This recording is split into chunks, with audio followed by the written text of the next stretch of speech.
Ladies and gentlemen, welcome to another episode of the Scoreboard Keepers. We have a fun battle today. Men's right activists versus feminists. We'll see you right back in 30 seconds. Ladies and gentlemen, I'd like to welcome you to the Scoreboard Keepers. You're around here, we'll keep the seats. We keep the score. So if you want to get on the board, make your point. If it makes sense, we'll add it to the board. If it don't, we won't.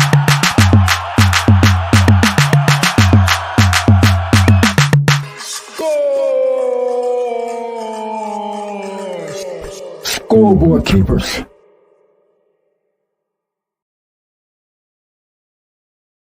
Of course, ladies and gentlemen, another interesting debate.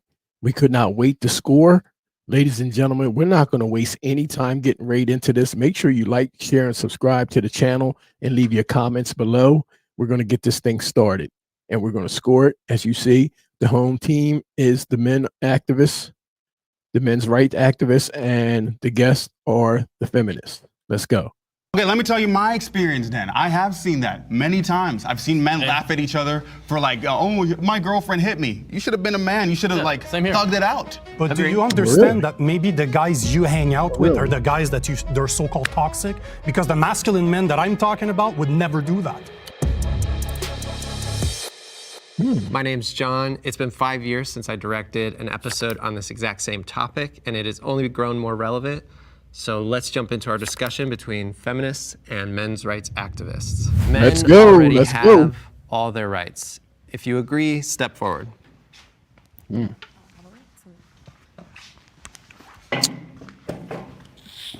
start with you. I hate the name men's rights activists because it does imply that as if our rights are being taken away. The problem that men face is more existential. The patriarchy conditions men or assigned male at birth people to pretty much just keep your feelings shut down. By age 10, your feelings don't matter. And then 12 through 13 and onwards, you just don't really feel like you matter much as a person. And I don't think anybody's disagreeing with that. Our rights aren't really under attack. Meanwhile, half of Congress hasn't codified Roe v. Wade. They're trying to control I disagree with that, but let's go.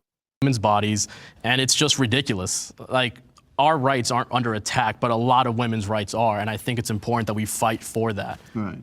I also think that there's a difference between like rights and inequalities. Yeah, of course. So I don't think that my rights being taken away. I think that's just an effect of patriarchy. I agree. We're not like losing our bodily autonomy. We're not, fearing for our lives walking down a dark hallway, So I don't think they're comparable. I agree. Yeah. Yeah, I think when you look at most of the world's leaders are men, most judges are men. Look at even our Supreme Court, there's 9 judges and how many are women? It's the fact that women had to fight and ask to, in 1974, get access to have their own bank account, like that's absurd. That's absurd that, just because there's a little clause in the Constitution that says all men being equal, they're gonna play dumb and act like that means just men. It doesn't mean human. And for women to have to fight for anything to be equal to a man is just— It's ridiculous. It proves that men have their right. They're the ones that set the rights. They're the ones that, if that's most of our Senate, our House, our Congress, everybody, they're the ones that vote over the laws and things that get passed. They have the rights and they're the ones that dish them out to everybody else, and you're lucky if you can get them. And we also need to remember men's right activism. While they do have some genuine plights, it started out. Not all men make laws. There are women that make laws also. So I don't totally agree with what she said. Let's go. As a combatant to feminism. So I feel like they laid the groundwork off a very bad foundation. No, I 100% agree. I think it's been hijacked by a lot of bad faith actors who blame women for problems that you should blame the patriarchy. Exactly. No, and it's very frustrating because I'm on this side because I think that there is genuine problems that I think need to be addressed. Exactly. I'm sure we can all agree on that. What are some of those problems? High suicide rates. Men are 4 times as likely to, I don't know what the TikTok version of the phrase is, but 4 times more likely. I think that's something that should be talked about more. I think that there's also, a lot of men are very hesitant to get rid of the notions of patriarchy, whereas I've noticed a lot of women or assigned female at birth people are very willing to just That's the fabric of our society. Family first, and then everything after.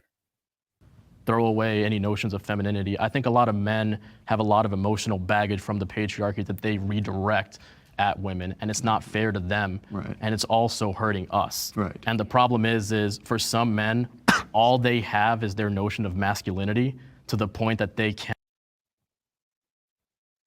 You have to, I don't think that it's fair that you're speaking for other men. You should be speaking for yourself when it comes to this particular topic right here, because all of us are individuals, so we don't know what's going on within another man. We just know that we come in all sizes, shapes, and colors. So to try to diagnose another man would be inaccurate if you don't have all of the information or the evidence of said person. Let's go. Cannot let it go, and they can't see anything else other than that. When the actuality is, again, gender isn't real. We're just plants with complicated emotions. When I look at people, I just see human-shaped flowers. Yeah, I would agree with you. Well, that's a problem, because we all are human beings and we all have different plights in life. We all have different goals. We all have different issues. We all have different hurdles. So when I see another person, I don't just see a flower. I see somebody that may share the same gender as me, and I see people that may not. But what I don't see behind all of that is the struggles that they're going through on a day-to-day basis. I know that they're out there, and some of us face more than others, but we are all different in how we handle it. We're all different in our bank accounts. We're all different in our family support. We're all different in all kinds of ways. So I can't agree with what he just said, but let's go. 5-2. I would say that a lot of these men's rights activists, they're struggling. Like you said, they have high suicide or high self-deletion, whatever we're supposed to say, rates. I don't know what the word is, dude. And the way they're She said whatever, like that's something that men don't go through. She said, or whatever. So it's like almost like she's dismissing that's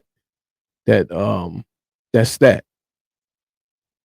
Not being insensitive to it, but she's coming across like he wasn't. If you didn't really understand what he was saying or know what the stat was, then why are you commenting on it? Why are you rebuttaling it? That means that you're just coming in with your own ideas on what he just said. The stat is real. There are a lot of men out here that commit suicide from pressure, family pressures, job pressures. They are out here. It's real. Let's go. coping They're with unaliving it. themselves. Yeah, and the way that they're coping with it is by saying, okay, we're having this issue, so we need to put women back. Exactly. It's And, not and fair. be this, yeah, we need to take away their rights. We need this society to be the way it Wrong. That's not what he said. What he said didn't have anything to do with putting the woman back. He was talking about issues that are systemic in some men. He was talking about issues that some men cope with and deal with and how they handle it. He didn't say anything about putting a woman back. So you misquoted that man. I almost took a point away from you for that, for your team, but I'm just going to let that go because I want to hear what else you have to say.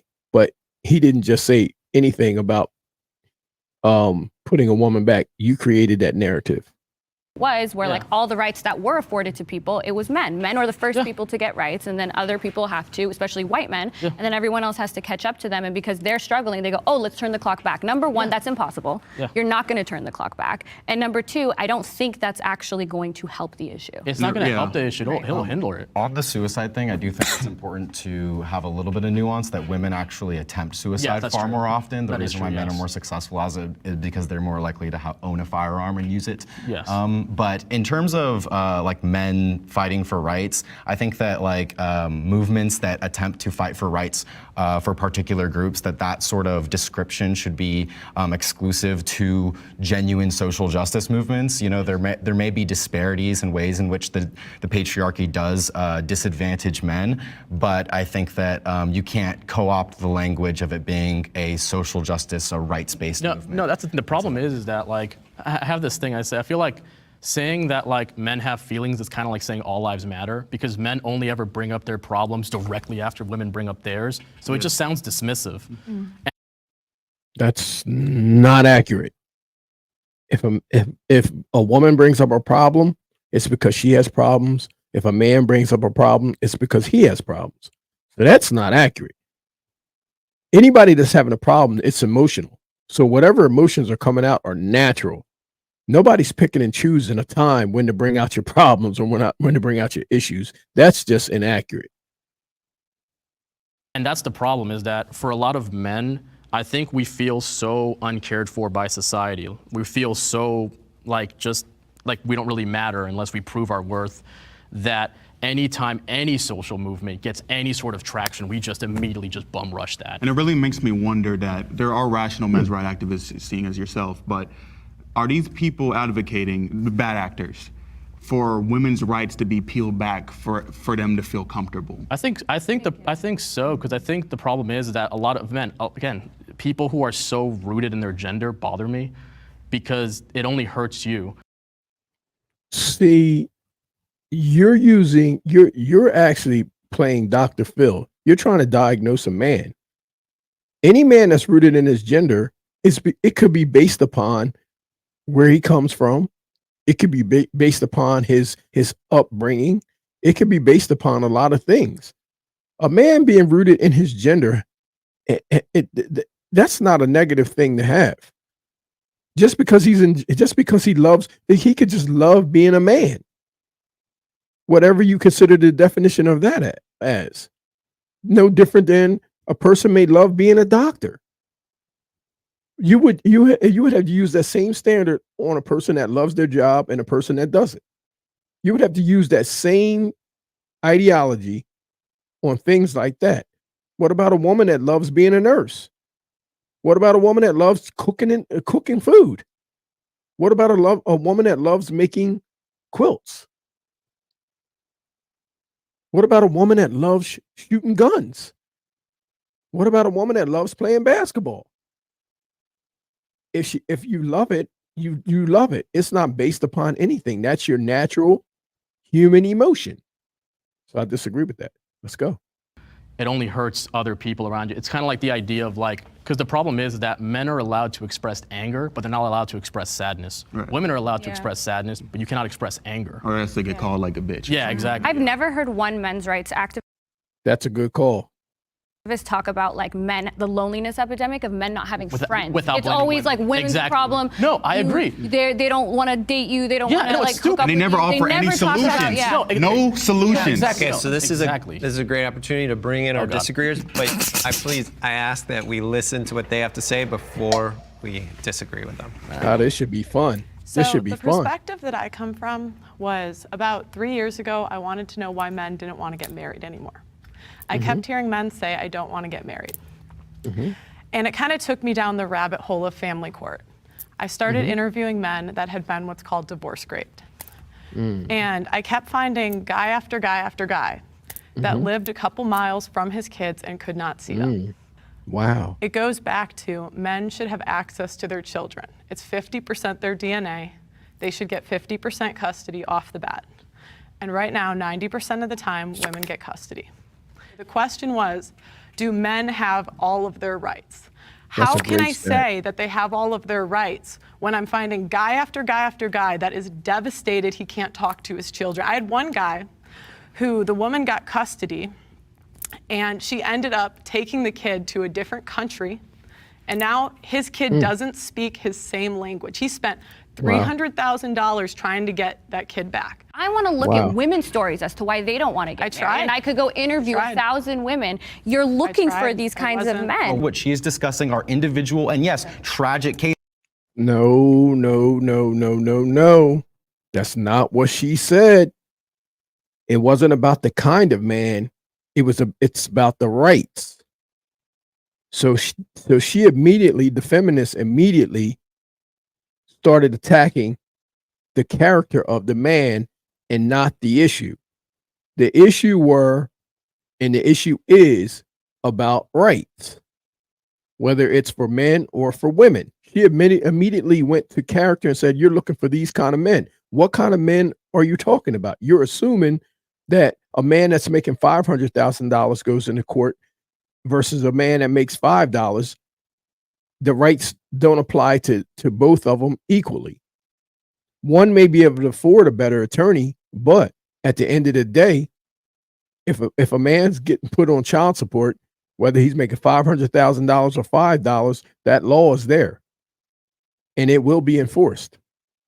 Let's go. And we can acknowledge that, but what we're discussing is a systemic issue. On aggregate, men and women after divorce, women see a 27% decline in the reduction of their income. They're more likely to be in poverty, and they're less likely to get remarried. Wait a minute. That's happens to everybody in divorce. That's what the family unit is about. You make more money together. That's why they say if you want to go out here and people want to buy homes, it normally takes a unit. You very rarely will see individuals purchasing homes by themselves. They get married, they both bring money, even for the wedding. The money's coming from both sides. The dad's paying for the reception, or the mom's paying for the dress. It takes a village. So you're definitely not getting a point for that, because of course her income's going to drop. It's not that she's going to lose her job because she got divorced. It's because she's not making as much. The money that they were claiming together, which is probably where he got that stat from, they were probably filing income tax together. So of course that stat's going to come up like that, because when she got to divorce and filed it individually, of course her money wasn't the same. So that was crafty, but I caught you. Let's go. If you go around the world, there are countries that have male-only conscription, countries that have higher pension ages for men. Countries like the US and Canada have certain welfare programs that men are excluded from, domestic violence laws, homeless laws. There are many cases where men do not have access to the same public welfare programs, tax-paid programs. And if you look at something like the draft in the US, people say, well, that's outdated, it doesn't happen anymore. But many countries in the world, included some that are considered like very first world progressive feminist countries, Austria, Finland, Switzerland, they have male-only conscription. And many. That's a great point. That's a great point. And people don't even bring that up. That is a great point he's making. When they come to draft for the war, they're coming and looking for your boys, not girls. They're coming to look for the boys. They're trying to find out what their ages are, who's the youngest, who would be able to carry on the family name if some of them don't make it back. And if I ain't mistaken, I think it's the youngest one that doesn't go. The youngest one would only be the only one exempt. But somebody can correct me in the comment section if I'm wrong. I do believe that draft is still around. If they come drafting it, they're able to get everybody except the youngest son of the family. Or if it's the only son, he can't go. But if you have more than one son, I believe everybody except the youngest in the household could be drafted if there were a war. Let's go. Countries have higher pension ages for men. So there are many examples of countries that have laws that directly discriminate against men. So do we have all the rights? I mean, no, we don't. In the US, I had to volunteer, well, not really volunteer, I wasn't given a choice, but I had to register for the draft. So that's a small example, but it's, good point. One that still goes on today. Going back to the family court thing, because we want to talk about traditional relationships, and that's how it should be. The mom should stay home with the kids, and the dad is the provider and all that. But then when it comes to the family court, we want to be like, oh, dads need 50% custody, but you don't even know your kid. You've been off providing all this time, and the only reason now you want 50% custody is because that's the only thing that still connects you to the woman, or whatever up reason you have. But it has nothing to do with the children at heart. It has to do with, I'm their father. That's wrong. You're creating that scenario. It's always about the children. It's always about the kids first. But just because the man has to go out and work, okay, just because the man has to go out and work, that doesn't diminish his rights to his children, because they are his seed. They come from his loins. And they attach themselves to your egg, and you carry them for 9 months. But technically, This is a 50-50 thing in order to create. So I'm totally disagreeing with what you're saying right now. A man will go out and work, and if he has to go to court for child support, they don't ask for your pay stubs. They ask for the man's pay stubs.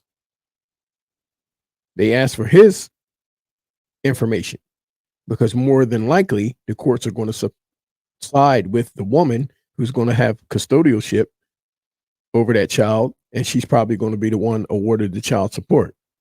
So that was real crafty. You tried to get a point there, but didn't happen. It didn't happen. That was good though. That was good. Let's go. Or 50% custody, but where were you the first 10, 15 years that we were raising the kids? I'm not denying that they need their mothers or their fathers more. Men and women complement each other. That is what I'm saying. Some men are more masculine, some women are more feminine. My girlfriend's more feminine, I'm more masculine. We go very well together because our values align. What is feminine? But hold on. What is feminine to me? She wants to take care of children. She wants to stay. So that's feminine. To me, it is. To me, it is. That is what I want in a woman. You can only speak from, I can name you the stats, but I'm talking about me.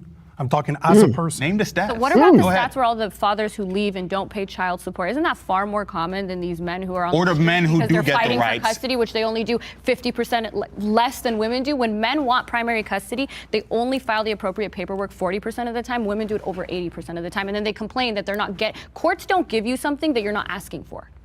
Period. So what are you saying? Men choose not to. That was. Let me just tell you something. I couldn't have said it better. What he just said after she got done speaking.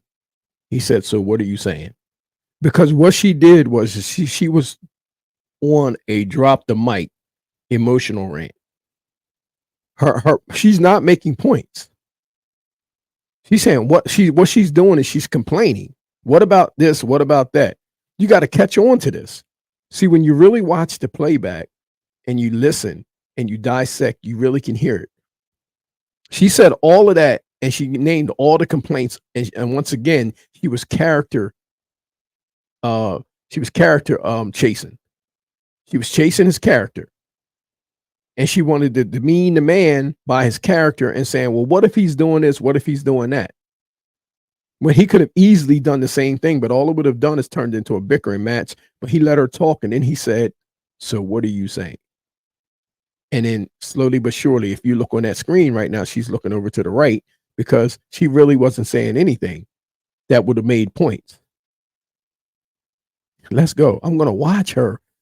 I'm going to watch her for the rest of this reaction video. I'm going to watch her. Let's go. Support their families. They waive responsibility. Far more many times. That's very sexist to say that, to assume that fathers don't care about their kids. No, then why aren't they actively fighting for their kids? They are. It wouldn't be an issue if it didn't happen. It's an issue for a reason. There are lawyers that specialize in this. They wouldn't have a business if it didn't happen. I know at least for you and possibly for Pearl, you guys want to reaffirm traditional masculine roles, which does not assume that men are the nurturing ones. And if that's going to be the case, then you're going to continue to run into the problem where men aren't going to get custody because women are going to be seen as the nurturing gender. It's a self-fulfilling prophecy. So if you don't want that to be the case, then it makes sense to stand with feminists and want to dismantle those sorts of norms and expectations around what it means to be a man and what it means to be a woman. I would. Oh, wait a minute, my man. Wait. There's no definition. There's no definition of what it means to be a man or what it means to be a woman. You're born that way.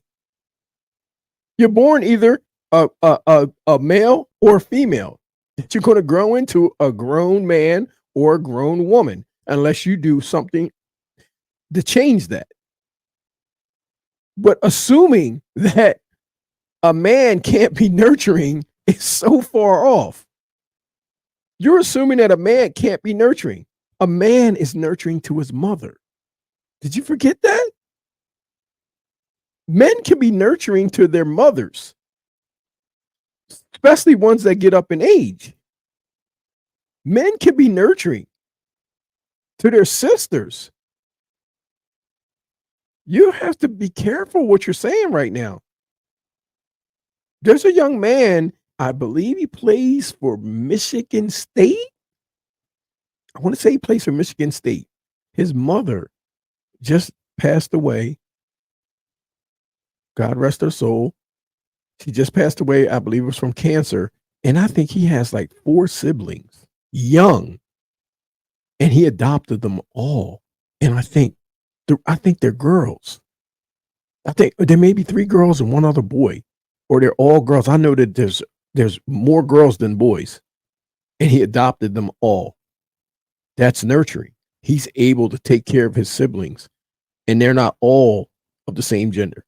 You're not getting the point on that. I just saw that like 2 days ago. Let's go. Say it should be 50-50 custody off the bat. Women experience Right more off the bat. sexism than men. If you agree, please step forward. She gets a point for that 50-50 off the bat, because that's how they were created. 50-50.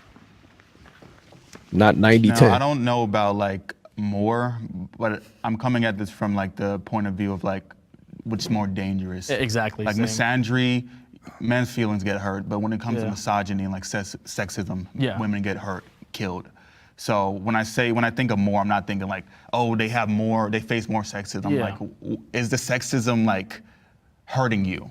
No, the same way. I was looking at it when I heard sexism. I just heard safety. Yeah. That was the way I was Right. approaching it. The topic was basically men experience sexism. I don't think anybody would disagree with that.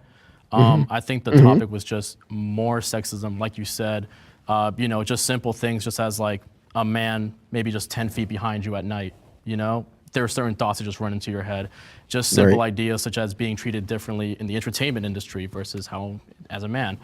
Right. When I hear sexism, again, like you said, I view it more as just danger. Yeah. You know what I mean? Like for men, me facing sexism, like you said, my feelings might get hurt, but I'm not gonna fear for my life. You know what I Exactly. mean? As opposed to Right. women, I think they genuinely do fear for their lives more, and I think we should work towards making a safe society for everybody. Right. And I think that that's ultimately, what's important.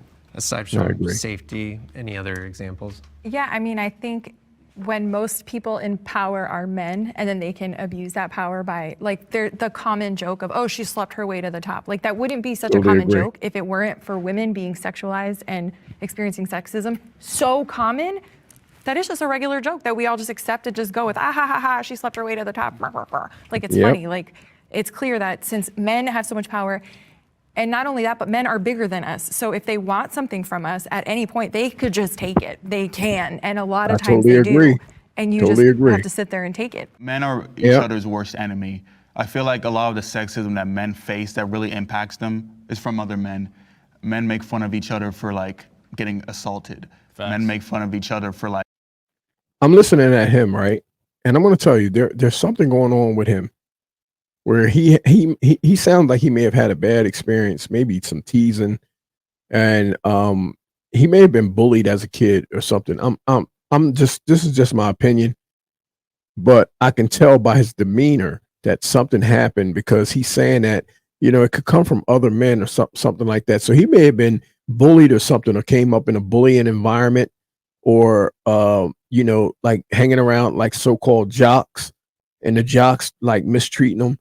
It's a possibility that could have happened to him. The way I'm just listening to him, and that's the vibe I'm getting right now. I'm just giving you my personal opinion, and I'm just keeping it real, and that's what we do up here. I call it like I see it.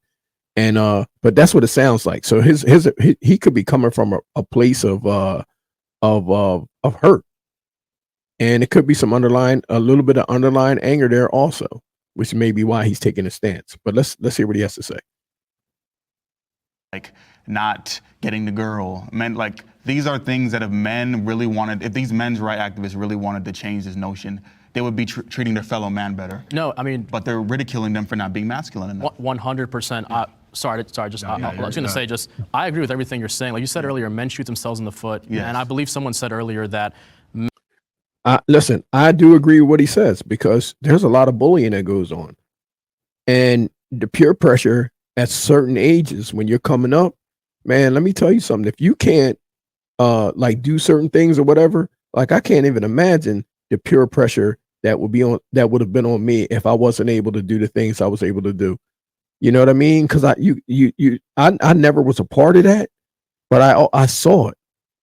But like I'm a guy that roots for the underdog. So you can never do that around me.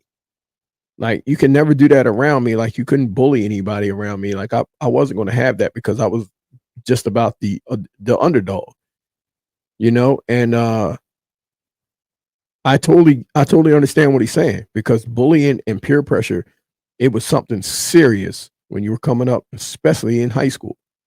It was serious. Whatever you would try to keep up and try to do what everybody else was doing. So I agree with him there. And like I said, it sounds like he's coming from a place of where he, experienced that somewhere. But let's go. But it's still 15-9. Men's right activists. Men, when they talk about the loneliness epidemic, it's only about ever getting the girl, but it's never about friends. About camaraderie with fellow. Exactly. No, yeah. What is it? Like, one of the things that I think that you really touched on earlier, men shoot themselves in the foot often. There's just this idea that it's the same way you see poor people attacking other poor people because they're not getting paid enough. Men will attack other men because it threatens their masculinity or because they're insecure in it. When again, I'm gonna sound like a broken record player here.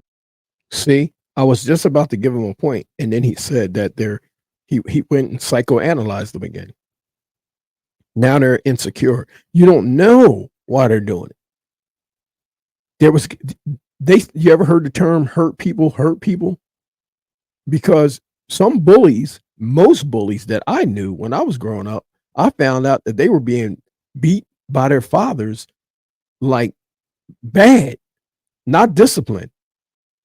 I'm talking about, like beat up. Not discipline like, hey, you didn't take that trash out. Get over here. I'm gonna smack you upside the head. No, I'm talking about like knock all the way over there from drinking, things of that nature. So hurt people, my guy. So you won't get a point on that one. I can't give you a point on that one because I know some different scenarios that says different. It's not a real concept. Masculinity is not a real concept. Femininity is not a real concept. These are just things that just hold us back.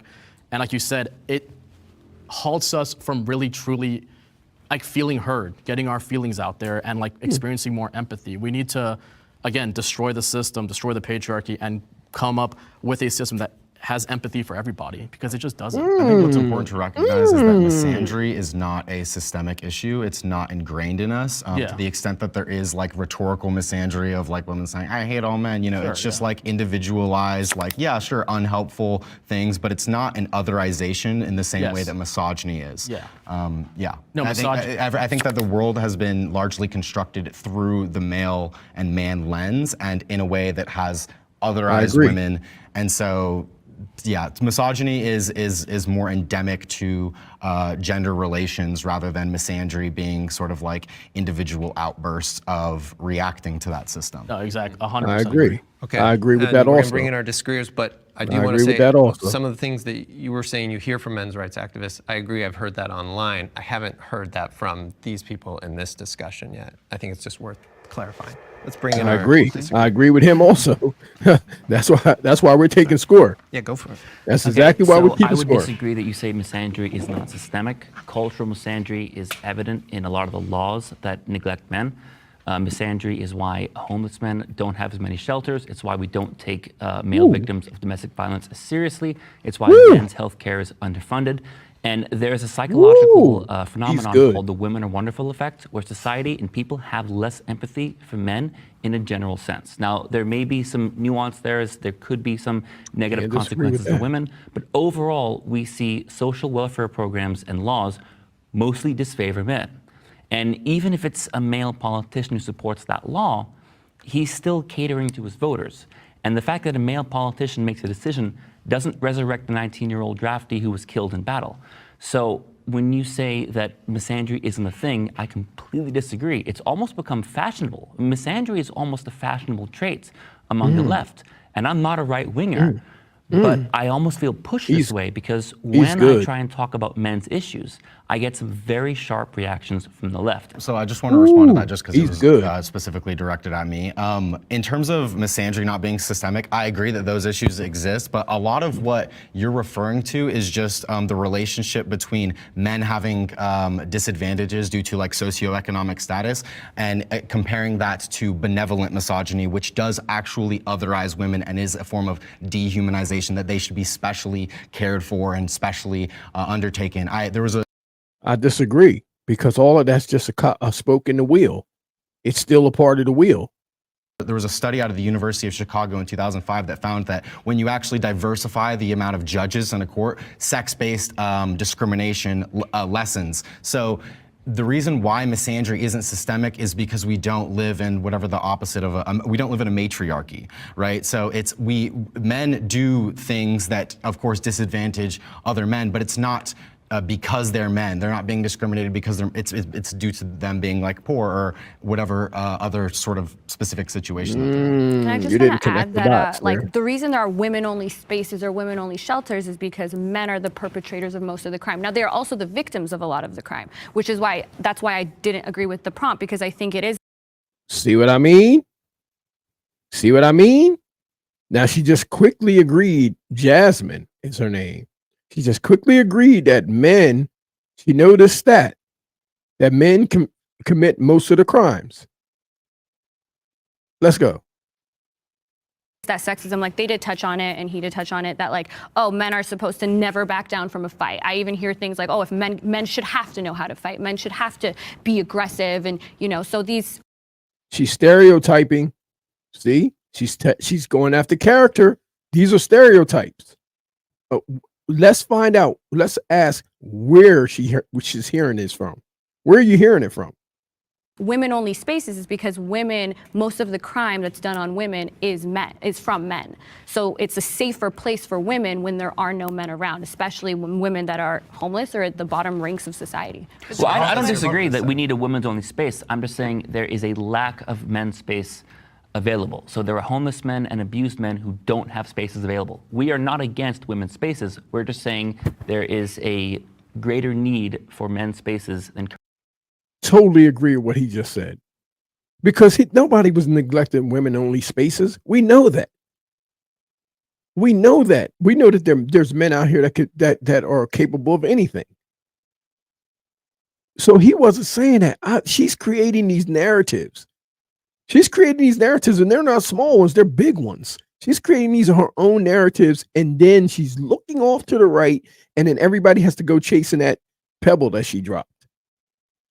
See, that's not fair. I think she's being a little disingenuous. I think she's all about, I'm not taking away her credibility, but I think that she's creating these narratives and then running away from dealing with the topic. So let's go. Currently exist. You guys are referring to violence like it belongs to. See that? He spoke and she never even rebutted. She never even rebutted what he said. After she said what she said and threw it out there, he rebutted it and she said, okay. She never came back with one rebuttal to the information that he brought out. So I'm keeping an eye on Jasmine, because like I said, it's like she's dropping a Molotov cocktail and then looking around the corner to see what type of flames came up. Let's go. Men. Most of, especially serious violence, like most of the women that are getting killed through domestic violence, yes, they are. Women are 1 out of 3 women in the U.S. were victim of domestic violence. Do you have an experience to pull from that you want to share? I've been hit by women before. I've been stabbed. Like, I've been hit multiple times by women. Yet I'm a 225-pound guy of muscle and I have 20 years of experience. You know what I did? Nothing. I just took it. But if I were to go to the police, you know who they would remove from the house? Me. My ex-wife, when I was going through a divorce, told me that she'd lied to the police in order to file the divorce faster because it was taking too much time. Because where I'm from in Canada, it's 1 year. Like, they will tell you that you need to be separated for a year so you have a chance to rekindle. Ladies and gentlemen, he's talking off of experience and facts, and that's why these points are going up on the board. But all I'm saying is violence is violence, no matter. I'm not saying that men are not violent. That's not what I'm saying. What I'm saying is I've seen women as violent. It's just that it is not regarded in the same way, just as you mentioned. No, but Men are not taken seriously either. And the point I wanted to bring is to what you said, because you mentioned that earlier, Wow, and correct me if I'm wrong. This is good. You were saying that men are not encouraged to speak about their feelings. I would say largely that's true, yeah. Yet you're bringing them down in your conversation. You're saying that being sexist towards a man is not as big of a deal as being towards a woman. So on one point, you're saying that men should be able to show their emotions, to live their emotions, however term you want to use. But in the next sentence, you're saying that the emotion of a man don't matter as much. No, their emotions certainly matter. And I think that you can express like disagreement or even sadness if somebody's being quote unquote misandric. I'm just saying it's not systemic. And that's a matter of fact. I'm saying in the descriptive reality of what misandry is versus what misogyny is, it's not actually systemic. Just right? So I'm now, having a it's systemic. factual disagreement with what men, quote unquote, are expressing their feelings, which I don't think the majority of men or even a plurality of men are expressing those sorts of feelings, that misandry is like some big burden on them. Why are more laws against men, though? I mean, there's more laws in the U.S. that are disfavored to men than women. Why is that? Like which laws? Like the inconsequential draft? No. Like what laws? Access to certain healthcare programs. Prostate cancer, the biggest killer of non-smoking men, is not covered under the ACA. Okay, women in like half the country don't even have a right to like bodily autonomy, don't have access to effective contraception. You're comparing amount of rights. You compared them. Wait, you compared those two No, issues. you literally just said men don't have more rights than women. You said that men have less rights. And when I asked you for an example, there's no women's cancer. Oh, you said not covered. access. You said access to spaces. Certain welfare programs. Well, yes. No, so men don't have access to male-only spaces, but men do have access to, and I do believe in a strong social safety net. But there's not male-exclusive spaces because there's not gendered violence of women against men to the same degree that there is. What? He's talking himself into a pit.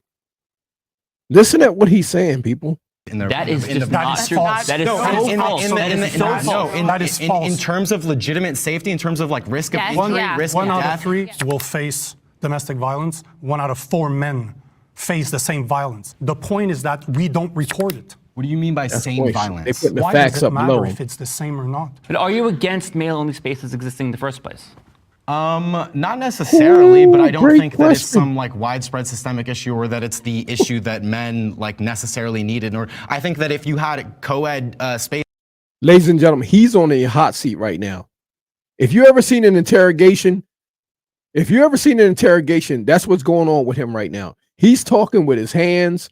He's talking. He's very emotional. And let me tell you something. He said some things, and now all of the questions are being directed to him, which is why he's the reason why the points are going up right now for the men's rights activists, because of what he's saying. His co-panel host should step in for him and change the topic, or change the subject right now, because he can't talk his way out of this right here. I don't see why a co-ed space would be detrimental to men, whereas I do see co-ed spaces can being detrimental to women and the need for women-only spaces. But do you think that male victims face certain stigmas and stereotypes? I do believe that we need to destigmatize the way that men experience victimhood. A lot of men believe that it's demasculating to ask for help, and that is something that, as a feminist, I push up against. I also think it's wrong to consider a man less of a man based on like how much he earns. I do believe that, yeah, we should encourage men to like share their feelings. What I find ironic in your statements is that you're literally saying that men's feelings don't matter as much. No, what? You were talking about said sexism that. earlier. You said This is that. literally what you said. I'm just giving you a descriptive reality of why male-only spaces don't exist. I don't think that it would be like the most intrinsic evil in the world if a male-only space existed, but it's not a like necessary part of the way that sexual or gender-based violence is experienced by men. Since I have been a kid, it has been common in the media to refer to men as trash, to say that men are the problem, men are terrible, et cetera, to the point that on national TV, a guy got his chopped off and they were laughing about it. And nobody said anything and nobody cared. And if the reverse happened, I don't think it would be the same outrage. Does anyone on this side want to Do you see that I agree happening? that should be an outrage, and the reason why it isn't is because it's considered demasculating for men to be victims. And I think that in order to dismantle that, we should dismantle unhealthy views about masculinity, which is exactly what feminists are trying to do. I think if you guys did a good job at that, it's been 100 years since feminism started. You'd maybe have some progress. I don't think feminists care about men at all.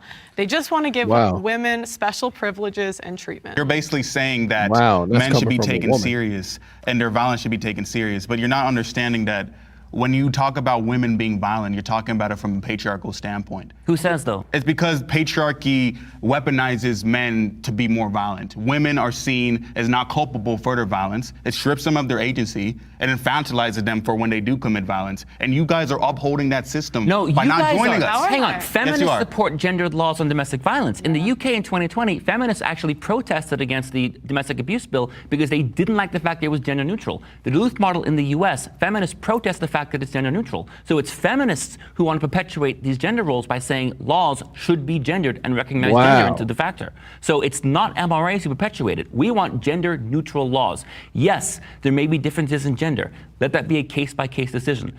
Feminists are the ones who support laws that are by and large gendered and inherently, by default, treat men and women differently. I'm just very confused that you're calling out feminists for like having these crazy views. When you hear what he's saying, though, that he perceives feminists as advocating for gendered laws. Some feminists. What's your reaction to that? Feminism is not a monolith. Yeah. As a mother, I'm a mother. I have 3 daughters and I have a son. So when I look at the world, I'm looking at the world for how will all of my kids fare well in this world. I don't want anything that's gendered in one way or another.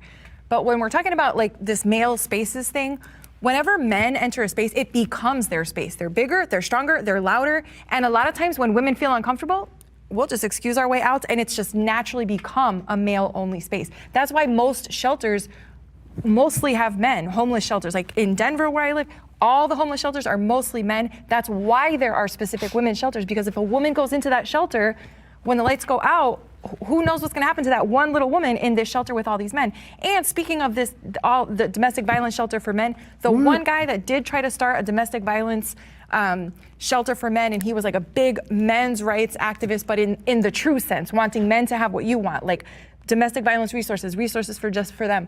He got so laughed out of the world, the dude ended up unaliving himself. Earl Silverman? Yeah. He was laughed at by feminists. He was laughed by feminists. He was laughed at by men too. And men. Not MRAs. It was not by MRAs. So you basically want to excuse all, like just shed yourself of all the misdeeds. She tried to use an example of somebody that they did not think the men's right activists knew about, and he called out his name. He called out his name.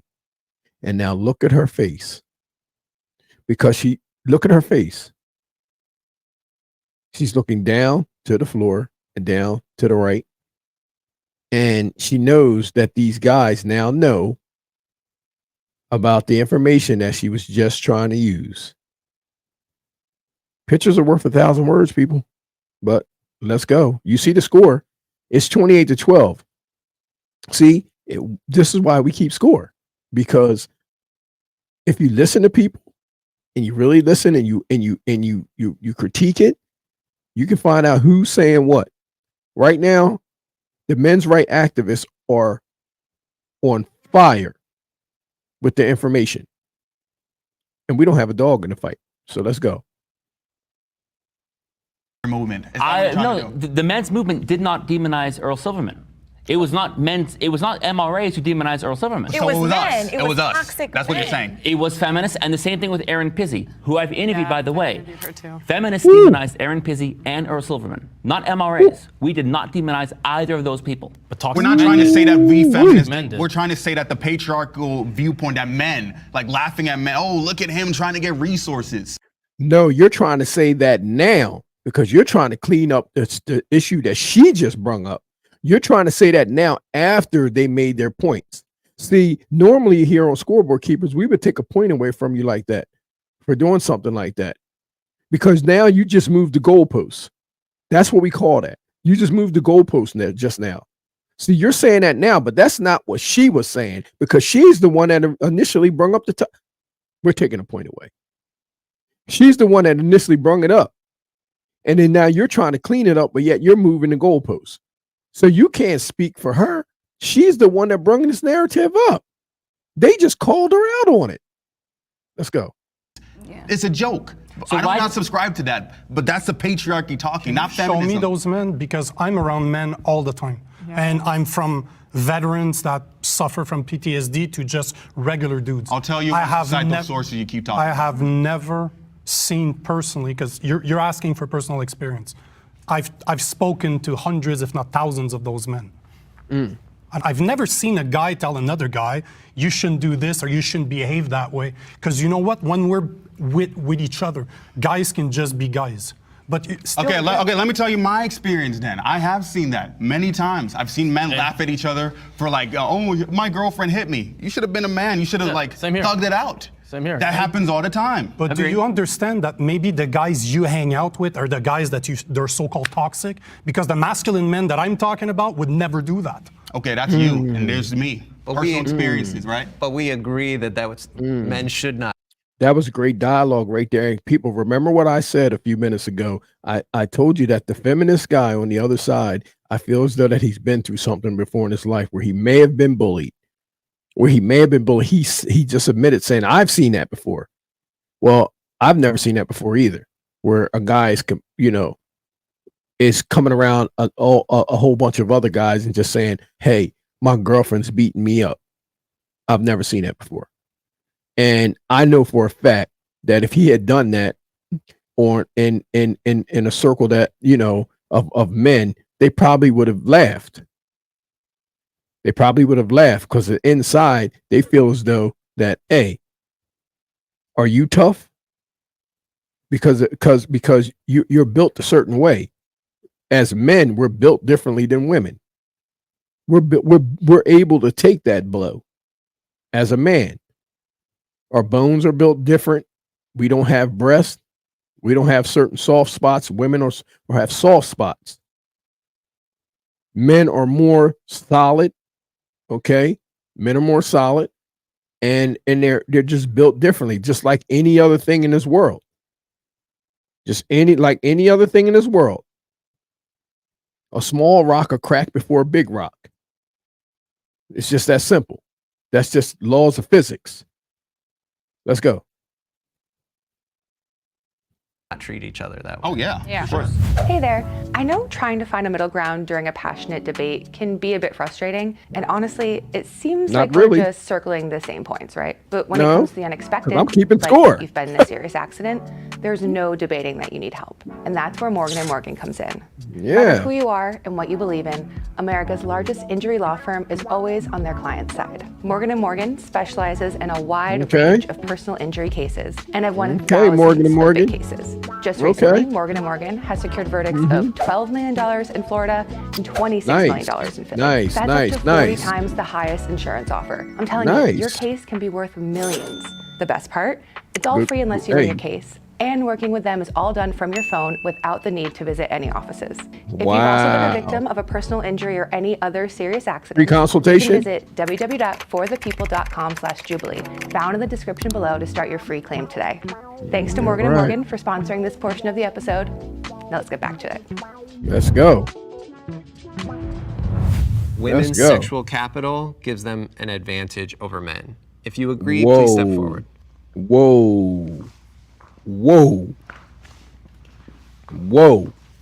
This is going to be interesting. You telling me nobody showed up from the I other would say side? that women's sexual capital allows them more opportunities. Some could say maybe they're bad, like in terms of sex work, right? But women make much more in sex work. Also, I've managed both male and female on social media. It's a lot easier to blow up as a chick. Very So true. It gives you more opportunity. OnlyFans. That's right. That's why I put that point up there. OnlyFans right now is proof of that in social media. A woman can go to OnlyFans, take her clothes off, and be a millionaire tomorrow. OnlyFans. A woman can go to OnlyFans website and start taking her clothes off and be a millionaire tomorrow. It's sad, but true.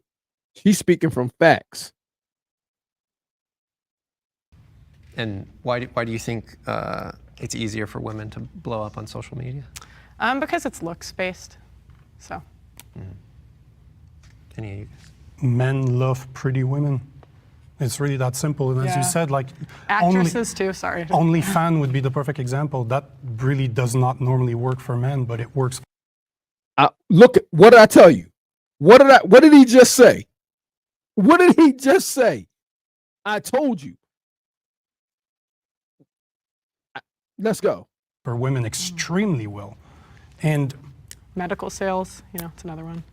I worked in sales as a sales engineer. Yeah. I worked in sales for more than a decade, and women tend to do better. I don't necessarily see that as a bad thing either, because why not take advantage of the traits, the qualities that you were born with? Everybody likes to look at, and I don't think it matters that it's a guy looking at a woman or a woman looking at a guy. They like to look at somebody that looks good, but it does tend to influence men's decision a lot more than it does women. I get a lot of sincerity and a lot of honesty from that man right there. I'm telling you, his sincerity and his honesty is oozing through the screen. He's just telling it like it is. He's a straight shooter. That's somebody that I can hang out with. That guy right there is somebody that I can sit down and have a beer with and talk sports, because I know that he's a straight shooter. He's not going to steal my wallet. He ain't going to take no money from me. I could just tell. If I drop my wallet down there, that guy right there is going to be like, hey, excuse me. Sir, you dropped your wallet. He's a straight shooter. Do you want to add anything? Yeah, I mean, I think it's true, but it's kind of like, so what? I look at it as one of those facts of life kind of things. Yeah. It's like, whatever, is what it is. And it's not necessarily a bad thing. That's the thing. It is true. You'll see it wherever you go. Women will get more attention because they look better. But is that bad of a thing? I don't think so. It is the way it is. Just is. It's just the way it is. Just is. All right, let's bring in our disagreeers. Just is. I can't wait to hear this. I can't wait to hear this. What could they possibly say? Is Jasmine in there? So Is Jasmine in there? This is perfect for me. So I am a top OnlyFans creator, and I'm also a lawyer, which is a very weird. What? What? See what you see what I was telling you about? Jasmine's an OnlyFans creator. Look, she spent. I gotta hear the rest of it before I say anything. I gotta hear this. You're You're a perfect person. Yeah, I'm a perfect person to talk about this. And I have a lot of money from doing OnlyFans. She's making a ton of money from OnlyFans, and she's making a ton of money off of men that want to go to OnlyFans and watch her. I have never been to that website, and I've heard about it. I've never been there. Let me tell you something. She's making a lot of money off of men that want to come there and look at her and whatever it is. She's taking total advantage of her assets. Total advantage of her assets. She knows where the money is. And she knows that's a man's playground. See, everything that she says from here on out now, I'm taking with a grain of salt. Because she was doing all of that talking all the way up to here, and here come to find out she's on OnlyFans. Let's go. But I was always also I've never been more vilified either for using my sexual capital in order to make a living. Whereas when I was a lawyer and all throughout school, I was always hated. I was always just looked at because I had like a more curvy body and everything. So I do think women can capitalize off of their. If that was such a problem, why are you doing it now on OnlyFans? Why would you do something that has been bothering you all your life and now all of a sudden you're doing it on OnlyFans? You gotta be kidding me. She's just like I told you that the guy, the male rights activist, remember I told you he was a straight shooter? She can't be trusted. She can't be trusted right there. I can't trust what she says. I cannot trust what she says. I can't believe her 100%. I would not leave. I can't leave my drink around her. And I'm most definitely not leaving my wallet. I just can't. She's not being honest. She's not being upfront. It doesn't come out until it comes up. Sexual power, but I also think they are also demonized and vilified. And even when they aren't trying to capitalize off of it, people still see them as just that. We also see cases of like porn stars dying. There's a lot of, I feel like a lot of men like to Google at women, like to see them, objectify them, but they don't see them as human. So I don't know, so women might capitalize off of that, but I don't necessarily see that as like net positive for them if they're being vilified for doing something that obviously has a market for it. I just think it's very hypocritical. Why do you find it hypocritical? Because there are men that literally watch this content, that subscribe to these people, and then they demonize the same people they're giving money to. 24/7. Yeah. This is a men's problem, not a woman's problem. Men need to control themselves. No, that's not true. According to the men, there's different kind of women out here. Those type of women are not the type of woman that the average guy will want to take home to his mother. And the mother finds out that this lady is on OnlyFans. Can you imagine that? Taking her home for Thanksgiving and telling mom that this is the woman that I'm going to marry, and you got Aunt Betsy there, Uncle Luke, you got all your family and your relatives there, and then during Thanksgiving dinner, they find out afterwards that she's on OnlyFans. Now, while they're washing dishes in there, everybody's on their phone and going to OnlyFans, and she's in there, playing ping pong in the garage. And everybody's looking at her OnlyFans in there. How is that going to make everybody feel in there? Now she's the talk of the holiday dinner. I disagree with what you're saying. No, listen, that side, those feminists are not making any points. You hear what I'm telling you? And they've actually got a point deducted. They're not making any points right now. And again, we don't even have a dog in the fight. We're just going off of the raw facts, period. And I think if women have a ton of sexual capital, who gave it to us? It's not us. We're not the ones that are just deciding, I'm going to be powerful because I have a body. That's not what's happening. It's men that never learned how to deal with their emotions and their feelings and their urges. That wasn't taught to them. So they don't know how to do that. So now they give women all this sexual. 15 minutes ago, you were saying it was a man's world. 15 minutes ago, you were saying it was a man's world. And now, once again, attacking their character. Men need to control their urges and so on and so forth. When the topic is about the rights. So now it's once again the man's fault because you're attacking his character. So if the man changes his character, will the rights change? No, because it doesn't matter what the character of the man is. The laws are still there. No points for you. And then also want to vilify us for it and make us the bad guy for it. But you're the one that's noticing the pretty girls. You're the one that's giving us this. I didn't ask for. It's funny because when I'll go with my boyfriend, sometimes I'll go places and I get 5 chicken tenders instead of 4, or we go. Buy you a drink or yeah, something, I get 2 drinks. No, you're not being vilified by the men that's actually supporting the business. You're being vilified by the man that wants to take you home for Thanksgiving to his family and put a ring on your finger. He's not. You're not being vilified by everybody. The man that's taking you home to his family is probably more than likely not one watching OnlyFans. So that's who you're trying to mix the two. You're trying to mix the two. There's men out here that just want to go on OnlyFans. They don't even want a wife. Or they could want a wife, but they don't care that you're on OnlyFans because when you marry them, they're going to continue to look at OnlyFans anyway, even though you come from OnlyFans. So you're trying to conflate the two together, and you're trying to fool the people. No, the man that is probably and more than likely vilifying you is the man that does not want you on OnlyFans. He's telling you that that's not good for you to do. I want to take you home to my mother. I want you to meet my mother. I don't want her to go on the internet and to see you in that manner.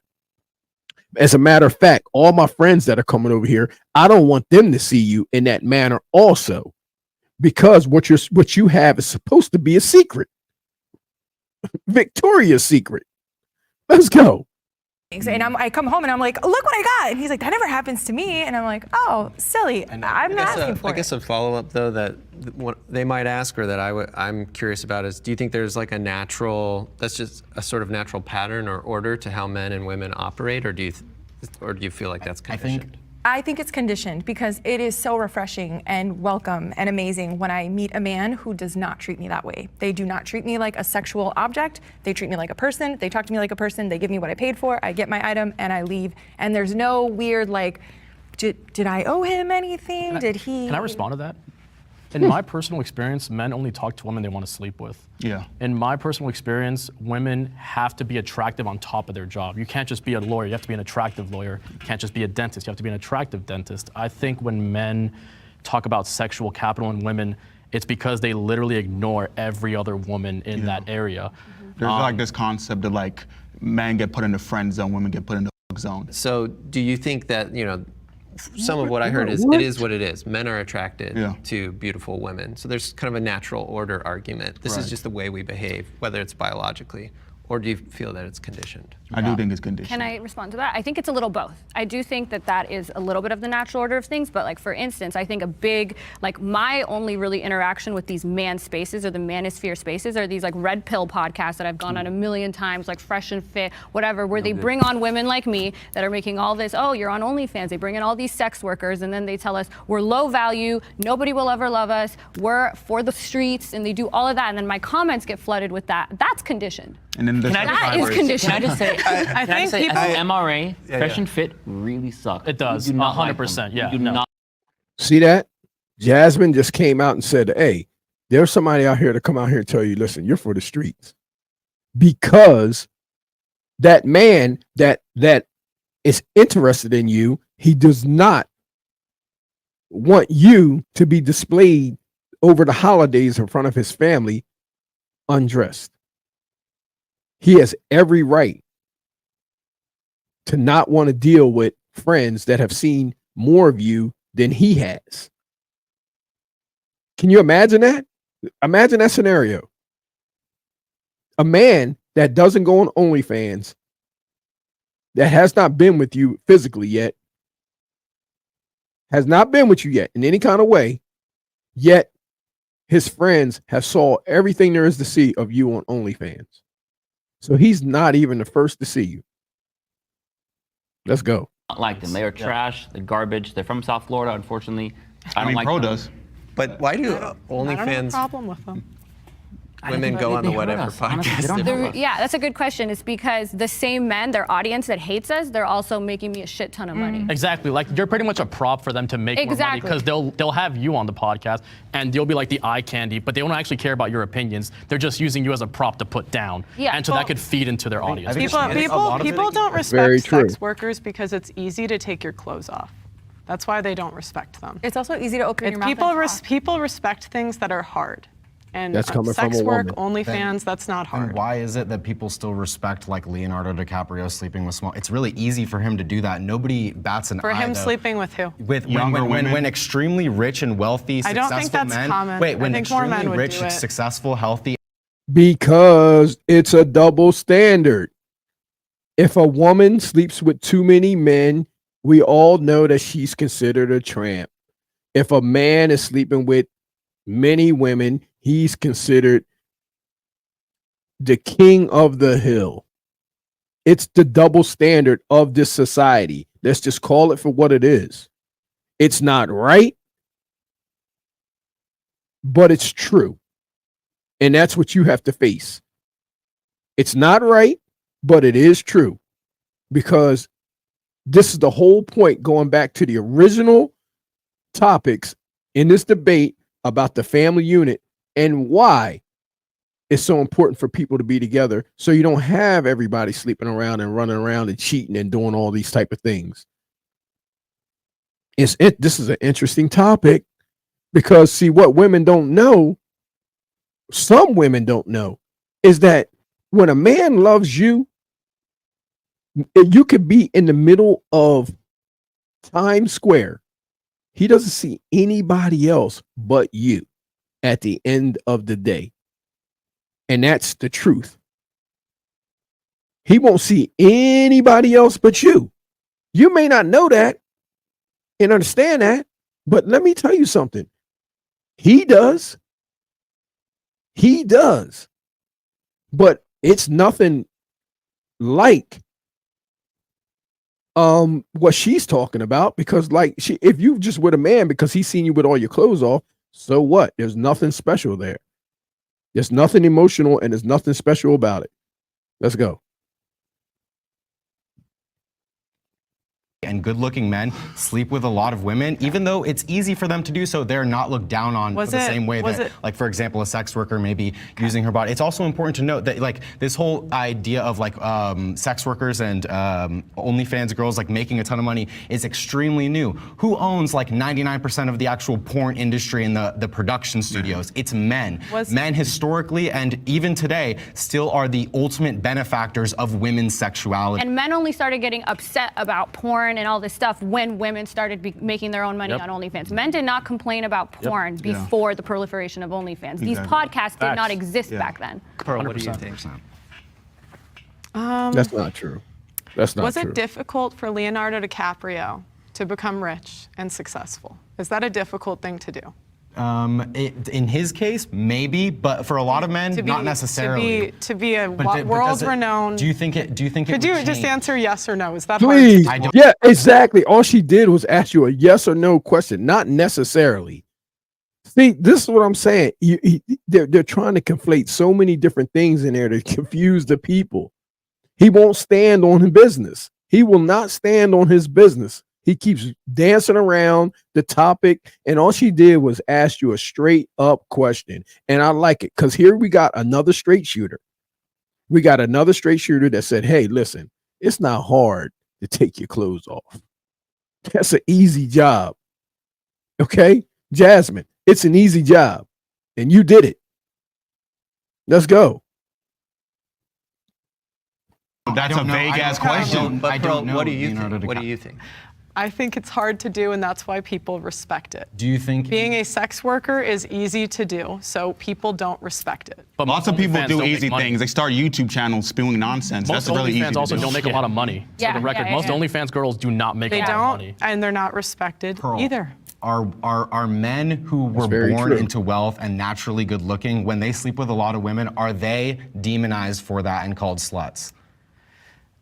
No. No. So it doesn't matter whether or not it was difficult for them to get to a high status or if they were just born into it. But I would Being a man doesn't preclude you to that type of discrimination. They're not demonized, but it's generally difficult for men to be selected by a lot of women, and the dating app stats will back that up. Very true. So again, very true. Because at the end of the day, it's the woman that makes the selection on whether she wants to be with that man or not. He can chase her. She's been being chased by men all day long, been asking for her phone number. They've been asking every day. They asking for her phone number. She got to tell them all, listen, I got a man. I got a man. She hears it all day long. So for him to be selected like that, you know, this is why I said there's a double standard there, because men know how hard it is for women like the feminists on the other side that I told you that he may have been going through some things when he was growing up. He may have been the guy that wasn't getting a lot of girls. He may have been that guy. But look at her. She's on point. There's two straight shooters sitting right next to each other that would probably make a good couple, and they don't even know it.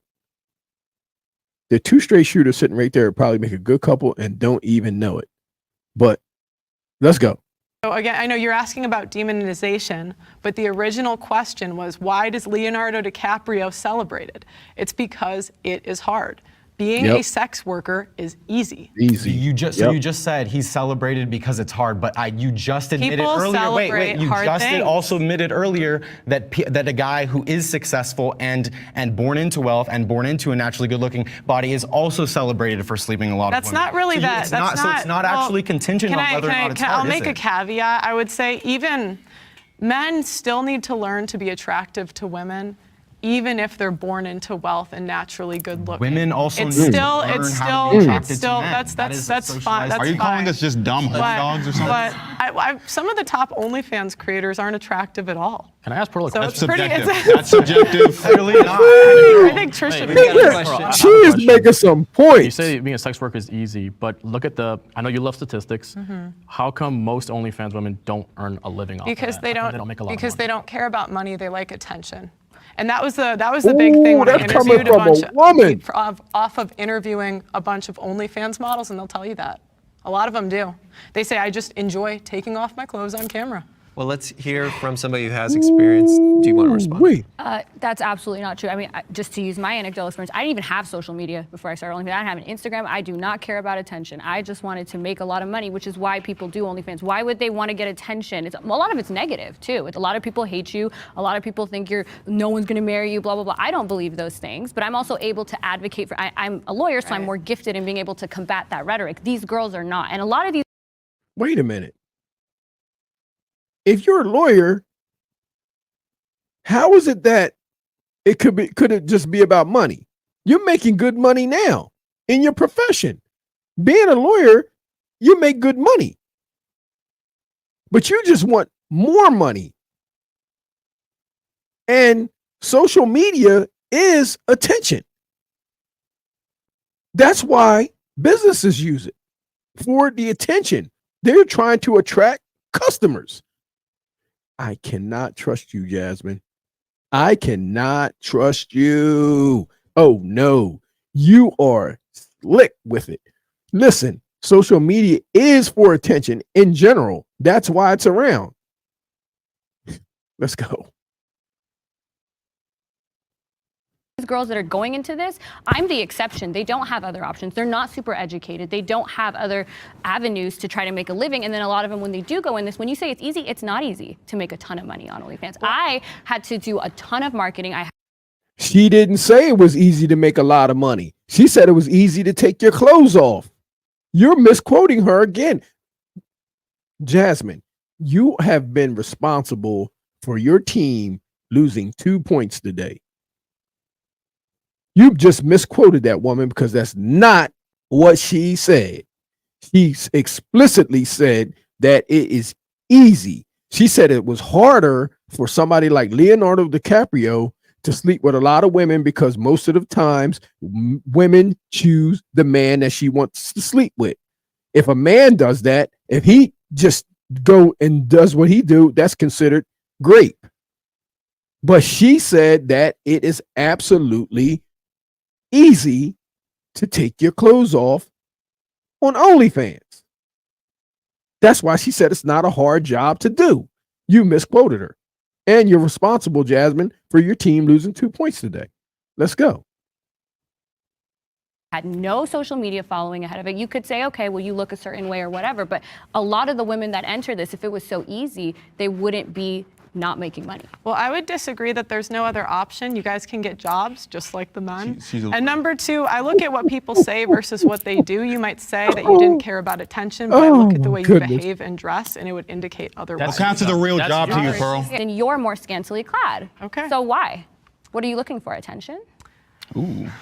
Okay, Let's see that coming. let's not do personal attacks. It's not really going to work out for us. Let's move on. There is a new episode of. Did you just hear that? See, Jasmine has a personal beef with that lady across there. Of course, women like to feel wanted. It's a natural thing. That's why she knows, Jasmine, that you are looking for attention also. She called you out on it, and then you sent the personal attack across the. I'm not going to take a point away from you for it, but I'm telling you right now, I'm watching you for the rest of this reaction. because I don't know what you might leave out of there with. I got to put where's my wallet? Put the money away, put everything away because she may walk out with it. I'm not sure. Let's go. Radical Empathy out now. I had an interview with a OnlyFans star who is also a virgin. Go listen to it after you watch this episode of Middle Ground. Feminism is trying to remove this masculinity OnlyFans from thing's society. getting crazy now. If you agree, please step forward.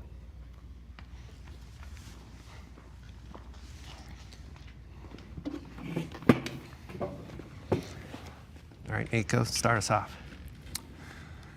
You know, I think the best thing to say is probably that they're trying to be masculine. So they're trying to remove what masculinity is today and replace it by a version of femininity that is masculine. Who's they? Feminists. Oh, got I thought that's who we were talking about. it. Got it. Straight shooter. Straight shooter. I think that feminists are against anything that's actually masculine. So they're trying to get rid of it, is what you say. But I think it's more than that. They're kind of replacing it. They're kind of trying to redefine what masculinity is. So, you know what? Probably the better answer Explain. is traditional masculinity is being replaced by something that is not masculine at all. Well, and the question is, how do you raise masculine men? You need fathers in the home to teach them it. And feminism have given incentives to take the father out of the home. Ooh. And do you want to give us a few examples before we pull these guys in? What percent of men actually get custody of their children? It's 50% of their DNA. Why don't they get 50% custody? Lady. All right, let's bring in our disagreements. Numbers don't. Lady, men and women lie, numbers don't. He is on Men point. typically get custody of their children way more often than not. When a woman rightfully and honestly gives her experience of domestic violence in the marriage, she's more likely to lose custody of her. They didn't ask you anything about domestic violence. They're talking about, she said from the beginning, they didn't ask you anything about that. When you walk out of that hospital after delivery, that baby is going home in the mother's arms. That's what she's talking about. She didn't ask you anything about anything else. And once again, you're bringing up these character things. You're bringing up these character things. Look at Jasmine's face. Look at Jasmine's face. Her hair's over her shoulder. Look at her. Look. She's tight-lipped, tight-faced. Listen, nobody asked about any of that at all. Stick to the fact, stick to the topic. Don't go veering off. Stick to it. Let's go. Her children. There is no issue with men getting custody. That's not true. That's absolutely not true. You're just making numbers out of your... What percent of the time do men get custody of their kids? At least 50% of the time. true. What you're thinking about? That is not true. That is absolutely not true at all. She just guess what's about to happen, y'all. Guess what's about to happen for her telling a lie. That's basically what that was. You guessed it. She's going to lose a point. They're losing a point. Listen, when you go, there's a custodial parent within the union. When that child is born, you don't find it out until you're going through a divorce, or there's just a total different living arrangement, and then there's awarded a custodialship, full, partial, something. But more times than not, 9 times out of 10, 9.5 times out of 10, the custodial parent is the natural mother. It's the natural mother, not the father. Let's go. Fight for I just want to hear it. They win over 77% of the time. No, but 90% of the cases do not even go to family court. Yeah. No, but the question is why. And I had the same thought when I first heard it. I would ask, like, why aren't men fighting for custody? But the problem you get is the lawyers will tell them not to even fight because it's so expensive and you have a 10%. That's not true. That's And not you have a true. 10%. Men don't even win file the rate. appropriate paperwork. Why you bring That's she better watch it. I'm about to listen, lawyer fees are crazy. Lawyer fees are crazy. And guess what? Jasmine's a lawyer and she's not speaking up about it. Listen, y'all, listen, take notice of this. See, this is what I'm telling you. This is why you're on Scoreboard Keepers right now. Look, let me tell you something. Jasmine's an attorney. And she's look at her, look at what she's doing. She's just looking around, not saying a word about something she should be so astute in. She has so much knowledge about this, and she's keeping it in because she knows better.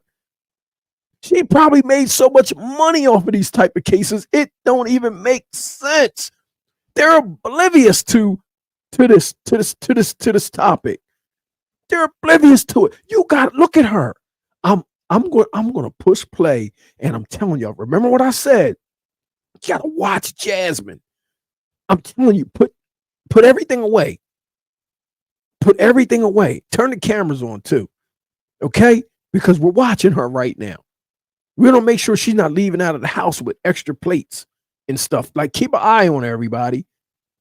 Let's see. Let's see if she stands up on this topic. She's the attorney there. blaming feminism for that? Wait, I think we The need to- statistics and the numbers that you're thinking of and that you're talking about are from the 70s. It was from a psychologist, Dr. Gardner. He was the one who invented the term parent alienation, and he was very biased in gearing it towards women. He was later discovered to also be defending pedophilia. The parent alienation has never been in any DSM, never recognized by anyone, even the World Health Organization. So more often than not, now that women are working and men are working, custody is very much split down the middle. Who gets the custody the majority of the time, men or women? So men who fight for custody No, but actually the are far problem- more the likely to problem get is it. if To get back to the question, I found the question somewhat too vague. I mean, Ladies and gentlemen, ladies and gentlemen, didn't I tell you? She sat there and did not even bring up nothing about being an attorney and being in court. She should know something about those laws that she should have came up and brung to the forefront. I believe that she knew personally, but did not want to bring it up because it may kill her argument. She didn't say a damn thing about it. She just let that ride and let it go. And then say that men don't fill out the proper paperwork. What the hell does that have to do with their rights? That's why she just told you about how expensive it is to get an attorney, because men don't know what paperwork to fill out. See, I wanted to take another point away. I wanted to take another way, but it's a landslide right now. So there's no need. The facts are the facts. I love this scoreboard keeper stuff, man. Are you kidding me? Let's go. feminists want to erase masculinity. It's kind of too abstract and vague to answer. So my problem is when feminists try and redefine masculinity, or they try and say this is our interpretation of toxic masculinity as we see it. That's kind of the problem that I have. All right. I don't like it when feminists tell men how they should feel, how they're supposed to feel. This is how your experience as a man is supposed to go. And that is where I would have the issue with that. I would say that, yeah, so people say, oh, masculine, like men are all supposed to be masculine and women are always supposed to be feminine, as if there's no overlap. While there may be differences between men and women are average, a lot of times those effect sizes are pretty small, and to have a society where we have this rigid, like, you're a woman, therefore this is the best job for you, you're a man, so this is the best job for you, that's not how you have a flourishing society, actually based on meritocracy, where the people best suited for a particular role or a particular job or more passionate about it can go do that. So if women want to stay at home, they can. If they don't have to. Same for men. Also, many people also have a mix of agree. femininity and masculinity. Exactly. Yeah, within can them, I so expand it's on that not, actually? I agree with what Jasmine just said, but guess what? I still don't trust you. I still don't trust you because I believe you were just saying that just because you didn't have any rebuttal for what he was talking about. I believe you was just I believe you was just going along to get along just now. So I'm not trusting you right now.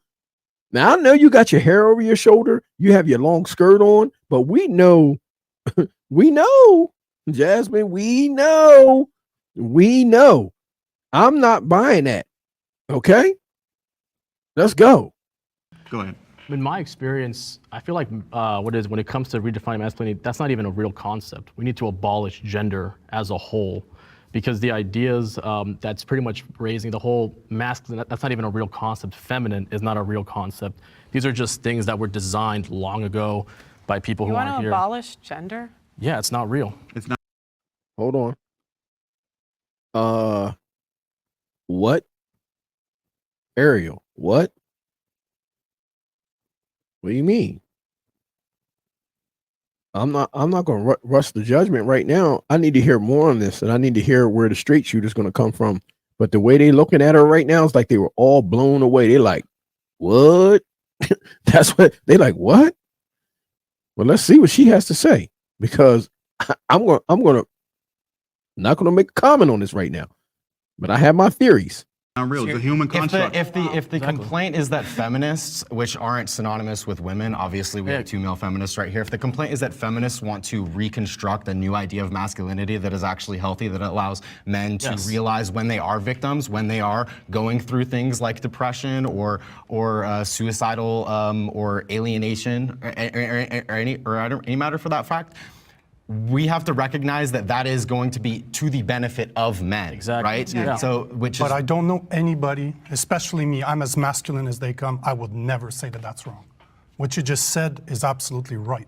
But the point in the matter is there are things that women do better than men. They're better caretaker. They care more, they love more. This is why if you look at the University of Ottawa studies, they show that within the next 10, 20 years, 75 to 90% of caretakers will be women, as in medicine, not just nurses. I got a question, y'all. I got a serious question. Not only is this man making a point, right? That where I'm gonna give him a point right in front of y'all face. Watch this. I'm gonna get, you see that? I gave him a point right in front of y'all face. But I'm gonna ask y'all something. How did those two male feminists become feminists if it wasn't from female influence?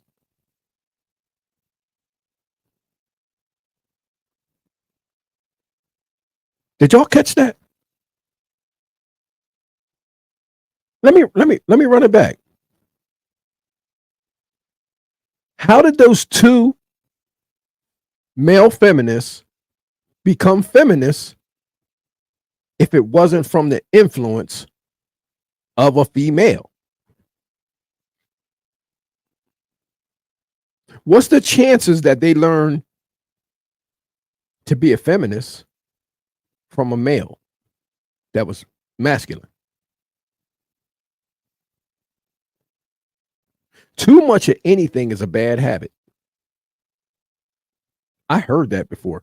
Too much of anything is a bad habit. So you need to have an equality. So you need to have masculinity and you need to have femininity in an equal dose. In an equal dose. Make my drink half and half. Make my drink half and half. I don't want it straight. Okay? You got to have a level playing field. A level playing field. He's sitting there talking with his hands and sounds like he's reading from a script. Okay? But not even realizing that, look, you need to have an equal dose of both.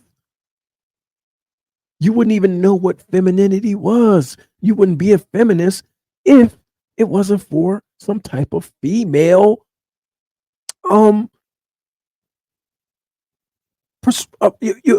wouldn't know what that was if it wasn't for some type of female exposure. That was the nurturing nature of a woman. and you have the nurturing nature of a man. When a little boy comes out, you don't have to tell him about, look, he just wants to go outside and just watch him in his natural habitation. He knows nothing about either or gender, none of that. But all you know is that he wants to go outside and get dirty. At some point, he's just being a boy. Naturally. Just being a boy. Just doing things like hey, you know, grass stains, you know, hiding, running, can't sit still. Just doing little things that other species won't do. Let's go. He definitely didn't get a point for that. We're talking all across the board. But does it have to be that way? Does it always have to be that way? But hold on. That completely sidestepped the point I was making. Do you deny that when a man cries, it's considered demasculating? No, not at all. They, whoever they is saying that this is what a man should be. The thing, men don't deal with their emotions the same way women do. Because they're not taught to Fact. from No, childhood. that's You're a boy, you get a truck. You're a girl, you get a doll. You're going to be good at cooking. Go play in the toy kitchen. You're a big tough man. Go get the army soldiers. That's why. Basically, Do you think you have the special answer of the right way to tell the kids? Of course she does. Yeah. No. No, I- Hey, no. Yeah. No, I I don't. think when you That was a let a great child, point. when you look at having children as I'm bringing independent, thinking little humans into this world, and I want them to grow into whoever they are meant to be, whatever that is, whether it's a male ballerina or a female NFL coach. I want this little person that I love so much to be whatever they want to be. What? What?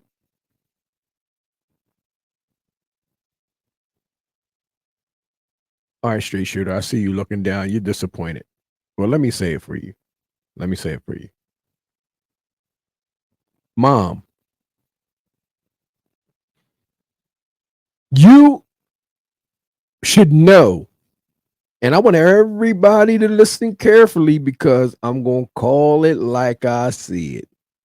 You have something that those little kids don't have right now about this world. Guess what it's called? Experience. You have at least 30 to 40 years of experience on this planet right now. You know what's good and what's not good for your children in this world right now. You know that we don't live here by ourselves. You know that you and those kids don't live here by themselves. You know eventually you're going to send them out into schools. You know you're going to send them out into the grocery stores. You know you're going to send them out to sports. You know you're going to send them out into a rough world that do not love your kids the way that you do. You have a motherly responsibility, right? And right now, as I'm listening to you, and watch this, y'all, she keeps saying, I'm raising. Did y'all catch that? Oh, y'all thought the scoreboard keepers were sleeping, huh? No. We're not sleeping. I told you this is what we do here. Do y'all notice that she keeps talking and saying, I am raising these kids to be the whatever they want to be. So it sounds like that there's only 50% of the creation raising those children there. So of course, if there's a little boy in there, he may become a feminist himself. So you got, listen, the family unit, the way she's speaking doesn't sound like it's intact. So yet it took 50% of her and 50% of him to create them, but only 100% of her is raising them. Now you make that make sense. See, this is what we do here at Scoreboard Keepers. We hold you accountable for what you say. We listen, and then we go into it. We dialogue, we dissect, we do whatever, and then we put it on the board. We find out who's saying what's saying what. And this is why they are getting annihilated right now, because the same issues that and the same problems that they've been complaining about, they're actually guilty of some of it. They're actually guilty of some of it. It's always good to have the unit intact. It's always good to have the unit intact. You can't have too much of just one side of anything. You can't have too much of anything. You need to have an equal dose, because two heads are better than one. Two heads are better than one. Trust me. Trust me on that. But I keep hearing you say, "I." Let's go. Now I want y'all to watch that. So now look at this, people. Now you're finding out why these points are they lost points. Why those points got deducted. Now we got to keep an eye on Jasmine. And we got to keep an eye on Mom, because moms keep saying "I." She keeps saying "I," and not once has she yet referenced the father. She hasn't referenced the father yet. So let's find out what's going on. I see some issues over there. Now you got two straight shooters. You got three straight shooters over there on the other side. Ariel don't say much. He don't say much. He's just more of like, come on, let's just all get along. But there's three straight shooters on the other side. And on the other, in the feminist side, we're finding out that, look, you got one that's on OnlyFans. You got one that I think was being bullied coming up. You got one that's not saying anything about dad. Yes, she got kids. Yo, it's some stuff going on over there.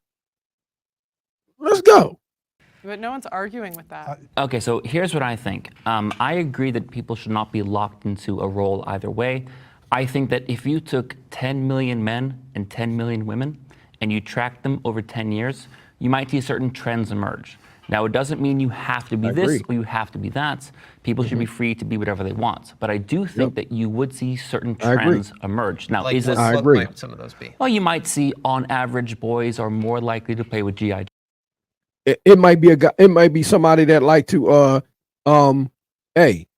make quilts. It may be a guy that may like to be quilts up in there. It could be anything. It could be anything. Men are not limited. I see where he's going with this. Joes and girls are more likely to play with Barbies. Okay, so these are straight statistics coming straight out of his whatever he's making up. We cannot go off of like statistics and the numbers that you're coming up with on the fly. You make good points, but I feel like you're talking about social conditioning. You're saying you assume there would be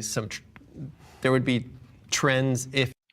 Are you saying social conditioning don't exist? What are you talking about? It's kids out here killing each other every day based on what's going on in society.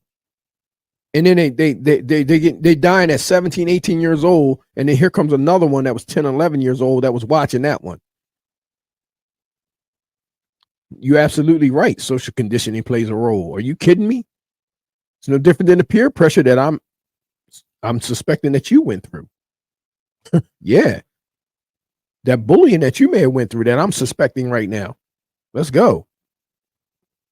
If you ran that study. Yes. But that's his assumption. Yes. It's not an actual stat. But does anybody on the feminist side do you believe that masculinity is a thing? Well, I mean, it's a thing in the way that race is also a thing. It's not biological, it's not fixed, but it's a real. You're talking with your hands, bro.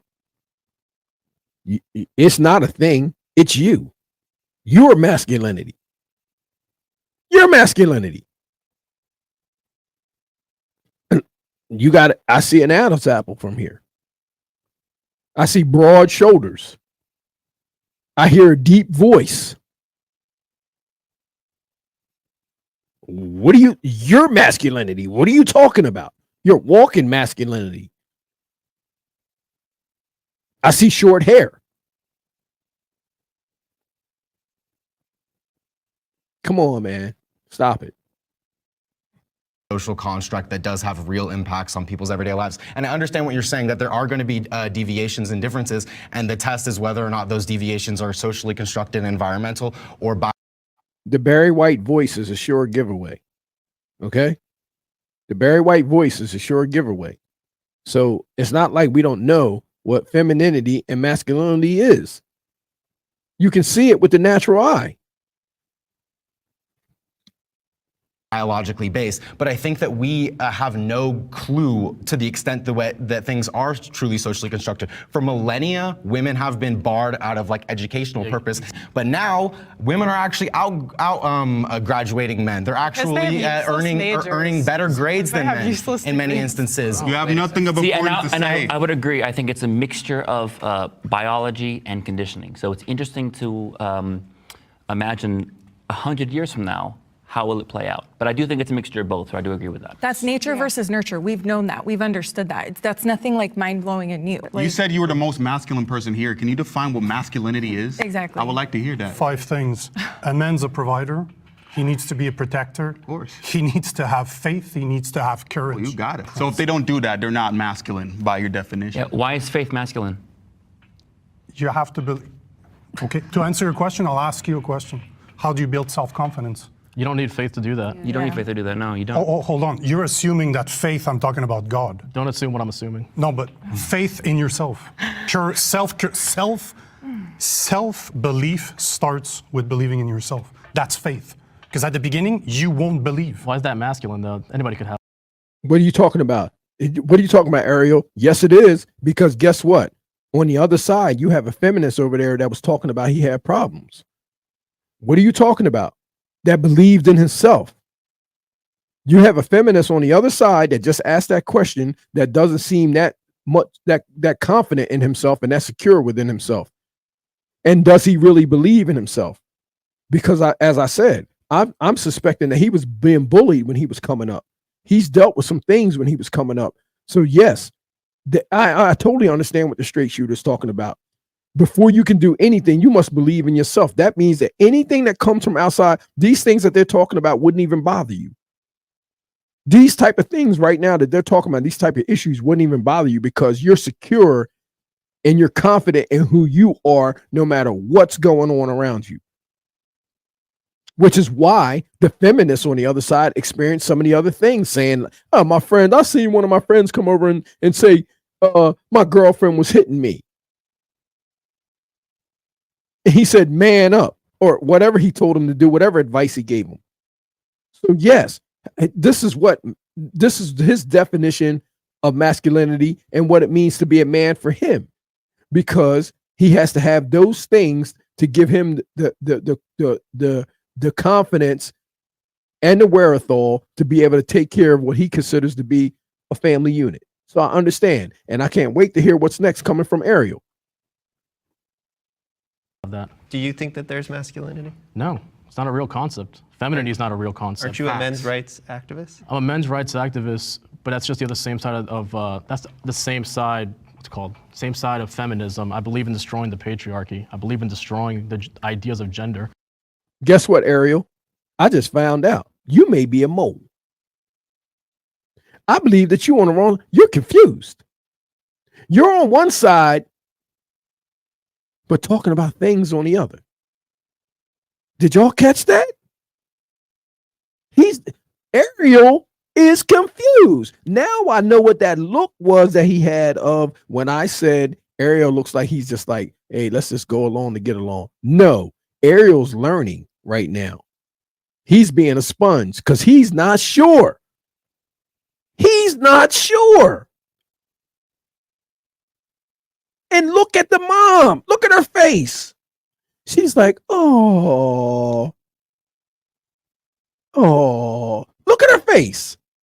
And look at the feminist. He's clapping for support. See, that's emotional. Those are emotional signals right there. Those are emotional signals right there. I wish I could see the guy that talks with his hands. I wish I could see his face right now.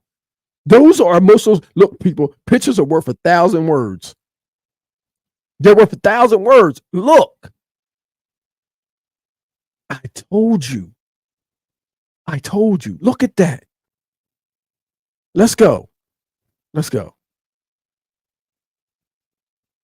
I agree with everything you're saying because the ideas that you guys are talking about with how men are emasculated, not allowed to cry, or people think their emotions aren't valid.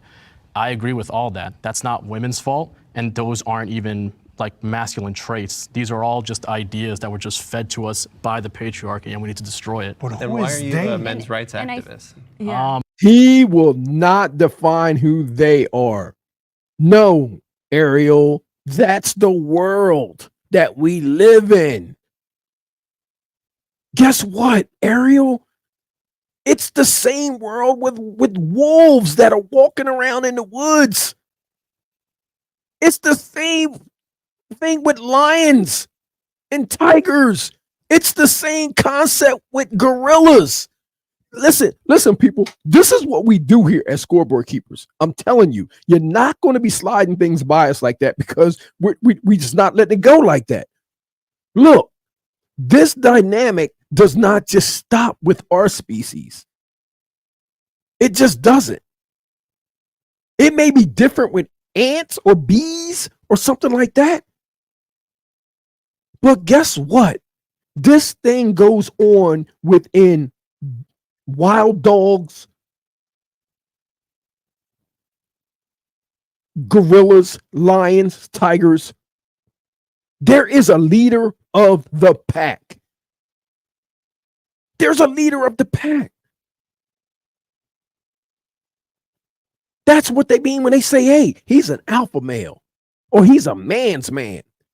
You know, that's just the English word, the English terminology describing something that's just in life.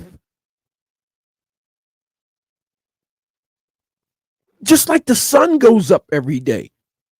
Do you see Mars doing the same thing the sun does? No. That sun is given life. Look, you're not. See, people, I told you this is why the Scoreboard Keepers is here. The feminists right now are getting smashed. They're getting smashed right now. I mean, they're getting destroyed because, like I said, when you break this thing down and you listen to what people are saying, you will come out with nothing but the truth. So help me, God. I'm telling you. Let's go. Only because I feel like this side understandably has a lot of bad actors and grifters, and there aren't a lot of people on this side who thoroughly align themselves with feminists. I have a lot of friends who are feminists. I align myself with most trans feminists and feminists of color. The reason why I'm mostly on this side is honestly just because I can sympathize with the plight of most men not feeling valid and not feeling heard. People, what did I tell you? Let me tell you something. Y'all better leave me some comments down there. Y'all better leave me some comments. Didn't I tell you that Ariel was confused? Did not tell you. I told you that he was sitting on that side, but making plights for the other. I told you. Oh, that I almost took a point away. I almost took a point away just now because I told you he may have been a mole. I told you. Y'all heard me tell you that. Wow.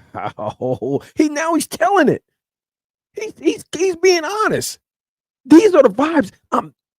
Listen, ladies and gentlemen, I'm just calling it like I see it. Just calling it like I see it. That's it. And I'm telling you, this guy is confused on his information. And now the straight shooter knows it. Look, he knows it. He feels betrayed. Look at the straight shooter's face. He feels betrayed right now. He knows that you're really not with him. He knows it.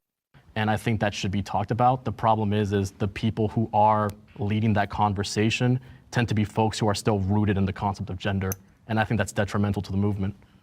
And when you think about it, Feminists and men's rights activists could work together. I agree, Yeah. 100%. Yeah, we want a I agree with society that. where for instance, like she said earlier, oh, it's because women are going into these useless majors. Like I'm a lawyer, half of our profession is women, half of the medical profession, doctors are women, right? This idea that men have to be the providers. Just See, let her when finish. half of U.S. households have women earning almost as much, or more than men, it's because women are good at these jobs. Women are like, I did very well on the outside, I did very well in law school. So for you to say, oh, women are feminine and they're supposed to just sit at home and be nurturers, then that. in a meritocracy, well, in a meritocracy, First of all, Jasmine is still hurt from what the lady said across the way. She's still hurt. The lady touched the chord on her. Every chance she gets, she's coming back at her right now and misquoting her. Now, y'all know that she just misquoted her again, right? Right? She just misquoted that woman again. She made it very clear and said, I didn't say that. So guess what? Here, we hold you accountable for what you're saying. So guess what, Jazz? Yep, y'all guessed it. We taking a point. See? She just did it again. This is her second time misquoting somebody. Third. This is her third time. This is her third time. She's responsible for 3 points being taken away today. Let's hear the rebuttal, because that's not what she said. A lot of women that You shouldn't did. have kids. I didn't yeah, say. if Yes, you did. men are supposed to be providers, if that's masculinity, then what's femininity? Exactly. I never said that a woman needs to stay home. Name the five things for Women femininity. and men complement each other. Well, how would a woman complement masculinity? It's a good question. How would a woman complement? You know what? If I take my example, because that's all I can talk about. My girlfriend will stay at home with the kids. So that's complimenting. No, you no, as a but that is provider. her choice. I understand I that. choose to provide, and I do not want Do you my think kids. it's feminine for her to stay at home? This is a choice that her and I made. I found a partner that is more traditional in her values. She wants to raise children. That's what she wants. I come from a broken down family where my dad. I can answer that for you. I can answer that for you, Jazz, since you thought you threw him a curveball, which I told you, I told you I was watching you. How can a woman complement a man's masculinity? Discipline. Disciplining your children. Normally, most would say, hey, wait till dad gets home. Well, in some homes, you didn't have to wait until dad got home because mom got you. Disciplining. Yeah. Discipline, where mom can go from nurture to discipline. I almost, listen, I almost took a point, almost, but I didn't. I didn't, because she didn't misquote anybody, but she did. Let's just see where she goes from here. Left when I was 14, and he never came back. I needed a father figure to teach me what it is to be a man, because a woman cannot teach a boy how to become a man. Neither can I teach a girl how to become a woman. So in my choice, when I want children, I want a woman that will stay with them, that will teach them love, that will teach them to be compassionate. And I think their follow-up would be, do you see your partner taking that role As feminine. as inherently feminine? More so than if she went to be a neurosurgeon. Of course, because I believe in a more traditional role. But that doesn't mean that you're wrong if your husband wants to stay home. I don't have a problem with that. I believe that men and women complement each other. Men should go to therapy. Agree or step forward? Oh, look who coming. What? So I would be very cautious when it comes to Men should go to therapy. Look how I'm they not all came against up it there. per se, but it's just I think there's a lot of things that are not completely Oh, sound. But I I'm not can't against wait the to idea hear of what men going to Jasmine says, therapy. people. If you find a good therapist and it helps you, sure. Yeah, good therapy. Not like I think what you're talking. There is some people that weaponize therapy talk. Yeah. That basically try to psychoanalyze people and use false like stereotypes about them. But good, honest therapy, I feel like men, women, everybody could benefit from that. And I feel like as men's right advocates, you guys should be striving for men, you know, taking their mental health. The therapist is going through the same things that you're going through. Therapy? Are you?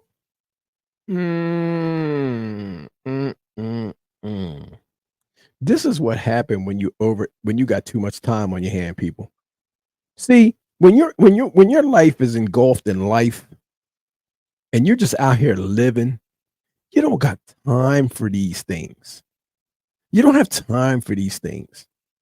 Why would I go and sit on a couch across from somebody that when I walk out of that session is going to be experiencing the same fronts that I do? What could they possibly tell me? What can they tell me that's going to make the things outside of that door better? What can they tell me that's going to make it go away? Nothing. See, only things can have life that I give it. If I give those things life, if I give that situation life that happened to me last week at the store, or the guy that gave me the finger, or if I give those things life, then they're living rent free in my head. I can only control what I can control. I can't control anything outside of that.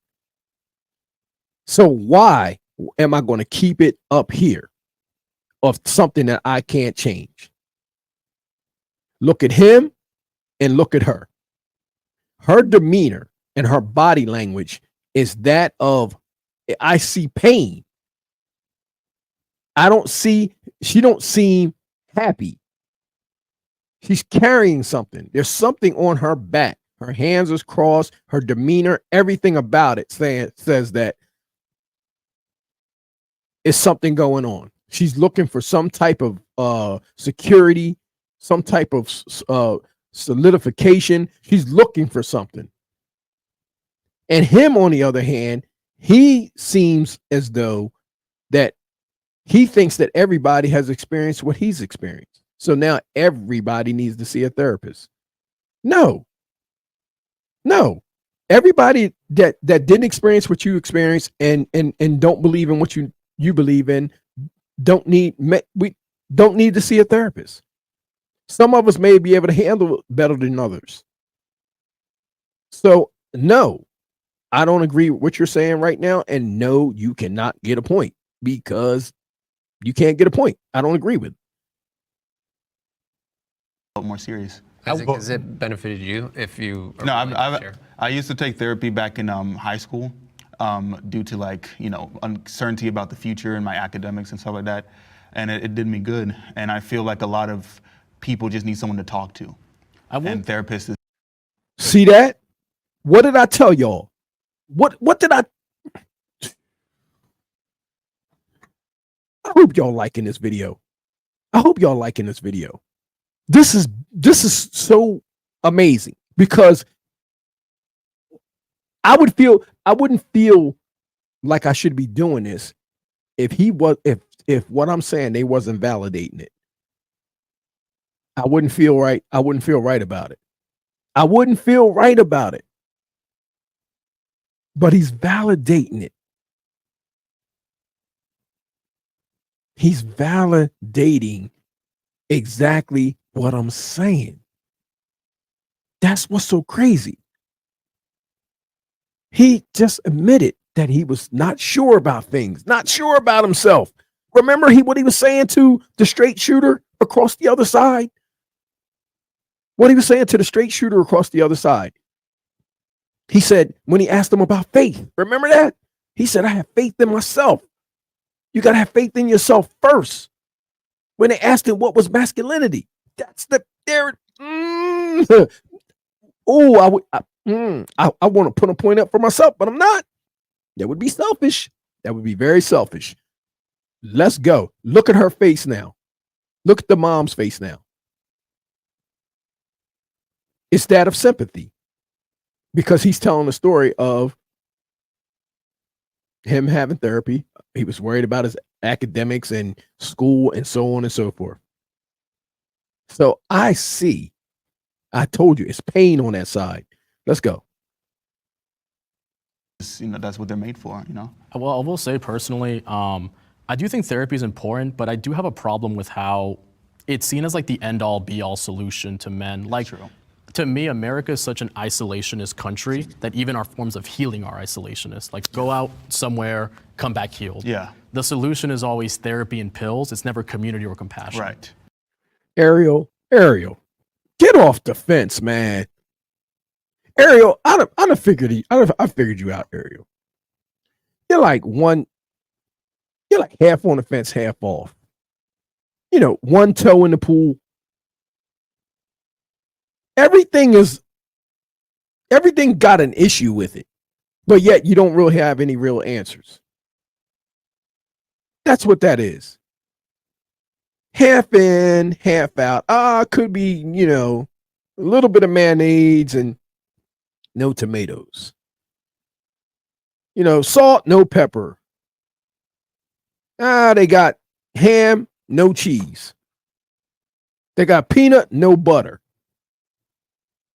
Like, come on. Like, I'm really catching on to what Ariel got going on right now. First of all, I think you're sitting on the wrong side. First things first. I think you're absolutely sitting on the wrong side.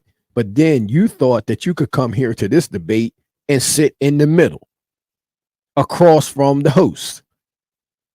You thought that you created a whole nother section outside of feminists and men's rights activists. You came there and thought that you were dead smack in the center. Sorry. And I think that should be, like, to me, everybody I know, I've done therapy personally. I've been in it for a couple of years. Yeah. It's fine, but what really has helped me is just finding community, finding other friends, talking to people. I just said that. So if therapy is, if you found solace in that, then what you going to therapy for? If it's just cool, if it's just peanut but no butter, if it's just ham, no cheese, like, is the glass half empty or is it half full? What is it? What is it? I see what's going on here. Ariel. I'm a good judge of character, Ariel. I have a little gift when it comes to that. Let's go. That could be therapy in itself. No, it is. Yeah. It's just, But there's a definition of therapy that I think is wrong. And that's why I was hesitating, because community, Explain what you mean. for men especially, and again, I can't talk for women, I'm not a woman, but for men especially, we lack the interaction with other men without having women involved. Yes, that's true. And this is why I love martial art. This is absolutely why it has made me the man that I am today, because I got to bleed, to literally physically hurt somebody else, but it was always in a controlled manner. I am a violent man by nature, but I meditate every day. I have my violence under control because I was shown techniques to control myself that were taught by community of men. So martial arts is your therapy, but not talk therapy. The word therapy that's misused. Men need therapy, but do they need to go see a psychologist, or they just need to go to a retreat somewhere for a few weeks where it's just dudes? Because Listen, the man is dropping knowledge. The man is dropping some science right now. The straight shooter is dropping some knowledge right now. I can't disagree with what he's saying. Because the Ariel and the feminists on the other side are talking as if going and sitting on a couch was the only options to them dealing with their situations. Remember what the feminist said when he asked about faith. And he said he was worried about things and not having faith, confidence in himself and in his books and whatever else it was. So he may not have even had the confidence to try other things. So he thought that going where everybody else was, or where most people go, and sitting on a couch and talking to somebody, Guess what? That's why he's so comfortable sitting right next to mom right now. Remember I told you that sympathetic look she was giving him? Because he's comfortable sitting over there looking for that sympathy, okay, and the empathy. All I'm saying is this, is that sitting on a couch, it may not work for you. But if you had that faith that you asked the straight shooter about in yourself, you may have found other things like he did in order to deal with his situations. He's basically saying that martial arts is his therapy, and it helps him control himself in whatever anxiety or issues that he may have had. You know, these are the type of things that he has found within himself that he explored. But the feminists on the other side may not have. And I can't wait to hear what he has to say. I'm going to assume here, but I have spent years alone in the woods, by myself in meditation, just reading. And you know what? Hardest thing I've ever done in my life. But I needed to do it. That's true. I built a community of men around me. They might not be physically with me, but I have 2 guys that I can call no matter what. Does not matter what it is, but they're older than me. They're the age of my parents because they're mentor to me. And this is what men need. They don't need somebody to talk to that's going to make them feel. Let me tell y'all something about the straight shooter, right? What the straight shooter is talking about right now is that his circle is small. This is what he's saying in layman's terms. He's saying I don't trust everybody, and my circle is small. And the reason my circle is small is because if the people that I was around and the type of people that I was around had the probability of doing me wrong and making me act out of character. So I might have to open a can of whip ass on somebody. So in order for me to control my anger, since he was a violent guy, I went out in the woods and started reading to myself, reading by myself. And when I came back, I found some real men that I can trust that was older than me. And they're the guys I can call on at any time. I can trust the men around my wife, around my kids, and around my family. I don't have to worry about nobody stealing no money from me and none of that. I'm in a good place. And that's what he's basically saying in layman's terms. He probably can't say it on that show, but I can see it. I'm vibing with the straight shooter right now. Let's go. Better. They need somebody to be there for them. And this is where we lack. I cannot remember the statistics or the numbers themselves, but after 30, most men don't have any friends anymore. Yep. They literally are alone. And that's why men kill themselves. They have nobody to depend on. They have nobody to call. You know, there's the expression to say, do you have a guy that you can call 3 o'clock in the morning to? You see what I'm saying? He's absolutely right. Because after you become, after you get out of that adolescent stage and all that, you go from being a boys to men. You go from boys to men. And then you don't have those same, the same crew you used to hang out with all the time. People start going through life things, family things. They start having kids and start doing all the regular normal things. Just imagine the feminists on the other side that, I don't know what type of lifestyle he's leading or whatever, what's going on, but just imagine at some point, people around him probably start doing family things, and then you can find yourself alone. You know what I mean? You can find yourself alone, and then it can end up like what the straight shooter's talking about, where men are trying to kill themselves and stuff like that. So what I'm saying to you is that, look, I understand what he's saying. You get to a certain point, the boys ain't hanging out like they used to. People start having kids and all type of stuff. So let's go. Say, bring a shovel. Don't ask why, but I need you to bring a shovel. And if you have a truck, I'd like that too. But is that a good thing? But the point is that it's a do or die friend, and most men do not have that. Yeah. Because women do tend to bond. It's easier for women to bond. It is. Just think like many men can bond with other men, but I feel like instead of doing that, they look at women to solve their. No, I agree with that actually. I think a lot of, I see this a lot in the men's rights activist movement, where basically, again, we turn to women to use their emotional labor to sort of like, you know, kind of just, oh, women are natural caretakers. They're not, nobody's a natural anything.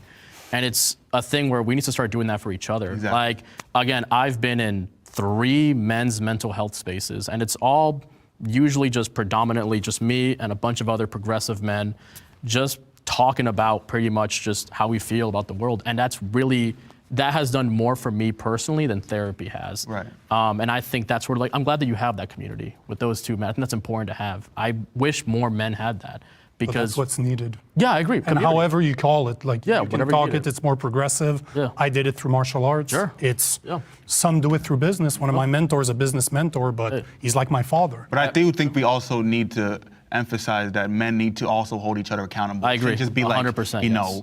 know, enforcing each other's bad habits and qualities. They should be a healthy community of. it Like, Everybody needs an asshole in their life, and that's know about normally me.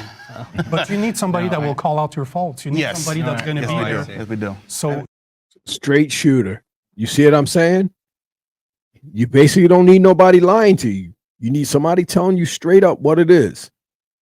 Being a straight shooter. You don't need no yes men around. You need somebody that's going to keep it a whole 100 with you. And I totally understand what he's talking about right now. That's unbelievable, man. Because like I said, you start seeing some issues pop out here, some personal ones. that is all part of the men community. You will find a guy like that. If you don't, you should. Definitely don't expect women to I think do that yeah. women are really good at finding a lot of fulfillment in their platonic friendships. There's often the case where we talk a lot about lonely men. There, you know, women are like marrying less too, but they're a lot less depressed over it because they find so much fulfillment and connection with their interpersonal friends. And then in terms of therapy, you know, I work with therapists for like my day-to-day job, and there's definitely like bad therapists out there, but as an aggregate, you know, therapy is clinically proven to be, you know, generally more beneficial than not, and it is also proven that men statistically are less likely to seek out therapy. And so, I think that whole that's because men can seek out other ways. Men can seek out other ways for therapy. Just ending up on a couch doesn't mean you're going to fix your problems. Guess what other therapy sometimes men seek? Alcohol, marijuana. See, they're the wrong types of therapy. There's other therapeutic ways out here that people try that may not be good for you. So there's more than one way to skin a cat, is what the straight shooter is telling you. He didn't choose alcohol and marijuana. He chose to go out in the woods and read and meditate. But it's a liquor store on every corner. It's marijuana being smoked. It's legal now. So listen, scoreboard keepers, I'm telling you. Definition of therapy that matters too. Yeah. Because a lot of the men that I know, and again, I've dealt with thousands of them, it is not done through a psychologist. It is done through physical activity. There actually is evidence. And I think that both are necessary. I think that seeking out a professional Depends on the person. Might work for you, might not work for me. That's right? fair. And you need to actually open up when you talk. That was actually the thing I was going to say But you too. always do. You know the best. Did y'all hear that? Y'all hear what straight shooter said? What works for you may not work for me. 49-11. Conversation I've ever had is when somebody just punched me in the face. We're both exhausted and we sit there, but I'm different from you. Obviously, we're not the same. Yeah, everybody. So to laugh at what I'm saying, I'm not violent by nature, not at all. everybody's violent. No, I disagree. I disagree. I want her to fly. No, but just the way you've rolled your eyes at some of my comments shows violence. You might not be physically violent, but the way you're responding is in a violent way. You just put a different definition on it. The way you deal with your Boy, this straight shooter is a reader. Guess what it's called? Let me say it for you. Straight shooter. Oh, it's called passive aggressive. And yes, he is. He been talking with his hands the entire debate. He's been sitting on the front of his seat talking with his hands the entire debate, and just came out and had the nerve to say, I'm not violent at all. See, he don't know what it is. He doesn't know what it is. That's why he's saying it. He doesn't know what it is. Boy, straight shooter, you get a point for that. Straight shooter, you get a point for that. Problems, and I'm not saying you're right or wrong. You know better than I do on how to deal with your problems. What I'm saying is the best conversations I've ever had is after physical exertion with another man. Let's bring in our disagreeer. Here she comes. Here she comes. So Jasmine the only didn't say a reason word. I disagree is because I think most therapists are crazy. In college, I would see all the girls that would be psych majors and they're always insane. So I think if you have 100 therapists, more will do more harm than good. I can understand if you don't agree with that, but that was the only reason I stayed. I think if you find a good therapist, man or woman, it's fine. It's very convenient you pick the field that most women are into, shame and disregard. It's like, It's just why like the you way seem to I- always Wait a minute. She said most of the ones that she know. Come. He's crouched in his chair. That's a defensive mode. That's in defense. He's crouched in his chair. Look at the body language. He's crouched in his chair, and he was waiting for her. And he was waiting for her. And so was Jasmine. And so was Mom. They knew that she was coming. And that's why when she came over, she was smiling, because she knew that they were waiting for her. That's not what she said, man. She said the ones that she know. You're about to get a point taken away because you're misquoting her. That's not what she says, because you didn't even hear her. I'm going to tell you what I'm going to do. I'm about to take a point away, but not yet. It's just based on if she calls him out on misquoting her. How about that? Because I want to do it. And I'm going to do it if she calls him out on misquoting what she says. Let's hear it. attack women's fields and like degrade them and say they're not like worth anything. That's my experience. Your experience. That's my experience. Good for you. Well, she was asked about therapy, so that's the field that came up. Yeah, She but didn't take it I exactly. mean, No, but I mean- think, but it's noticing a pattern of if it putting was a women man, I'm taking a point away. She said that's her experience. It didn't have anything to do with the numbers of how many people are in the field. There's men therapists, there's female therapists, there's black therapists, there's white therapists, there's Indian therapists, Chinese therapists. Therapists are all over the place. It's just not women. Point taken away, man. Here. men dominated Every field. Do you think she single- would be yeah. saying the same thing? I don't think so. Well, men-dominated fields usually do better. So.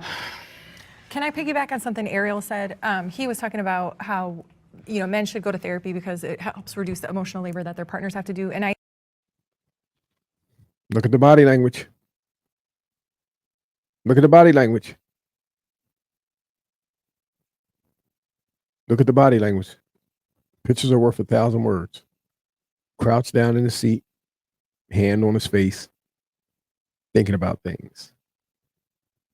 Mom's talking with her hands.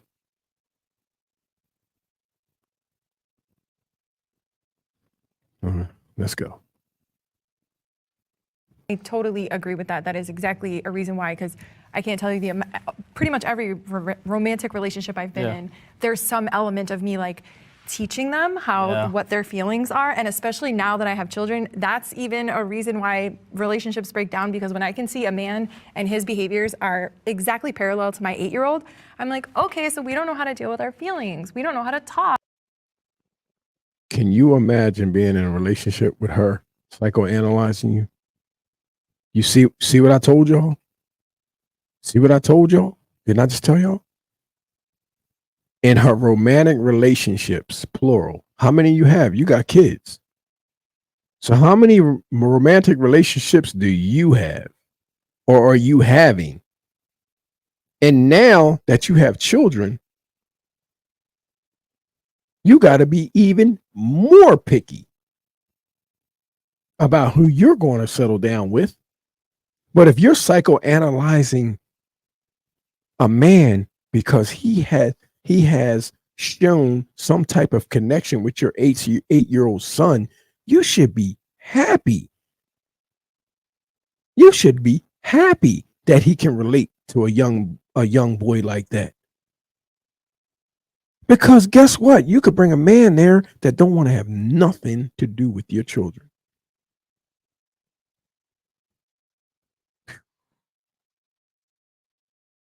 Ooh. I told you people, scoreboard keepers, something else. What's that behavior? Having a complete tantrum, a complete meltdown because something didn't go their way. I expressed, hey, something you did really hurt me and I don't like that. And can we talk about that? Because I love you and I want to save this relationship. And that turns into, it hurts me that I hurt you and now I'm really sad. And so they can't even be man enough to sit there and have a conversation about their feelings, knowing that the real they can't even be man enough. See? Scoreboard keepers. What do you mean? They can't be man enough. Y'all know what's about to happen, right? Say it. I want to hear y'all say it. Say it loud. Say it. That's right. This entire debate is about femininity and masculinity. And you just said that they can't even be man enough. Ooh-wee. Let me tell y'all something, scoreboard keepers. Let me tell y'all something else. I noticed she don't got a ring on that finger too. She don't have a ring on that finger.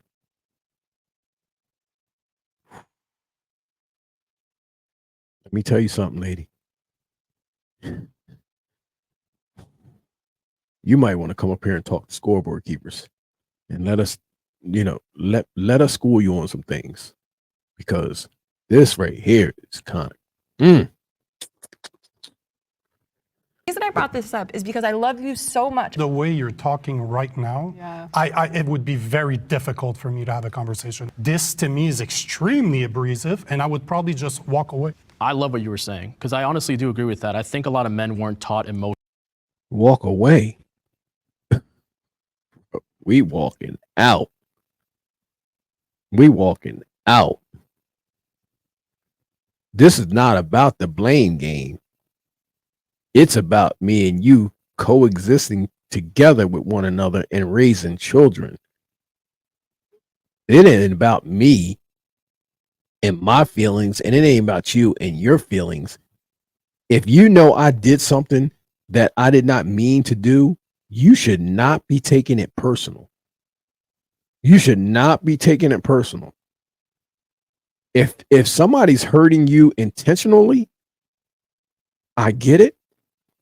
But if you're in a relationship and it's unintentional, you should know enough about your partner to know that he didn't mean any harm to you or your feelings. You're back with your hands together. They're locked together, your hands in between your legs. That body language says a lot.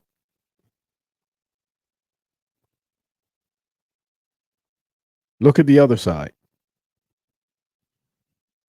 Ariel's crouched down. Look at the confidence. Sitting upright. Straight shooters upright. And of course, the guy that started this thing off with all those points in the light blue shirt, upright.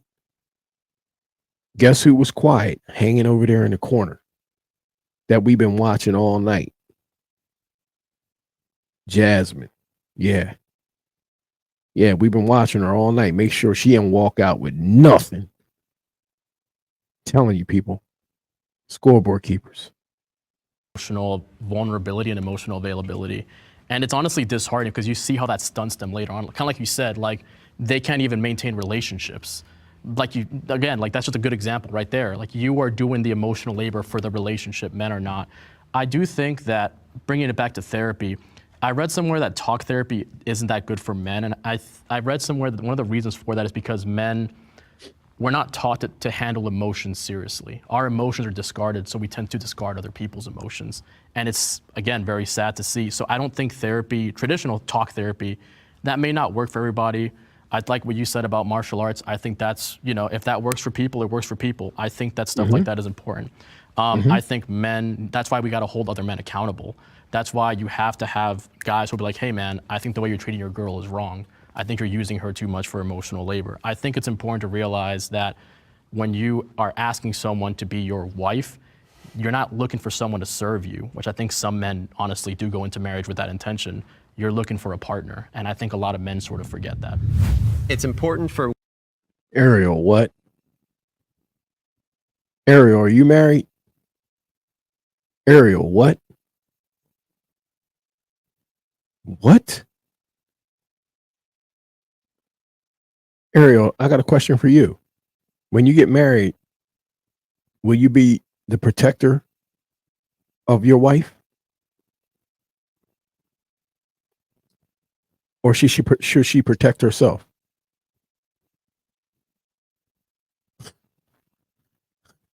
I'm just press play. Scoreboard keepers. Hey, I just want to know, Ariel. women to become mothers. Will the agreeers please step forward?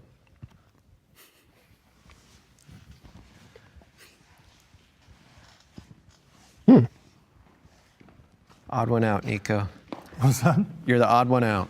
It's just statistic based. They say that women are twice as prone as men to be depressed, and women in their 30s without children are twice as much likely to be depressed than mothers in their 30s.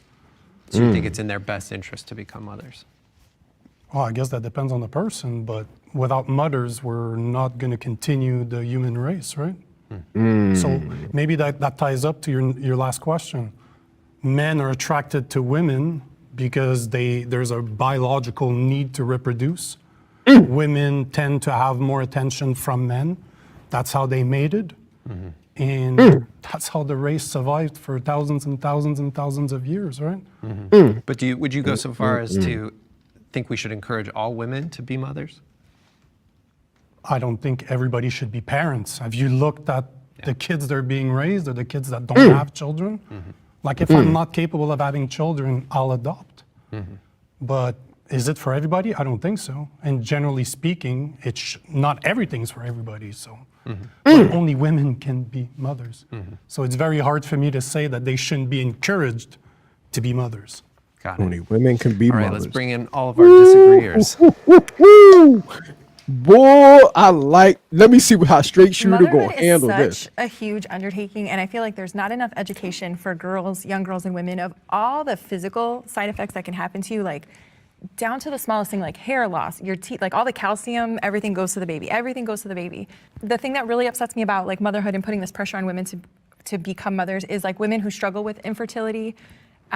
When you tell women that like your whole purpose in life is to be a nurturer, a mother, to take care of children, that leaves out such a section of women that had, whether it's they just naturally couldn't have babies or, you know, they had some sort of cancer, they lost an ovary, they lost something.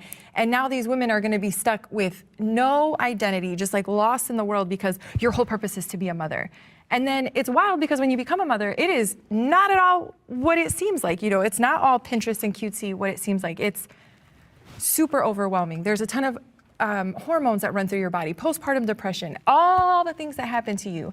And to put that pressure on women just because we're the only ones that can have babies.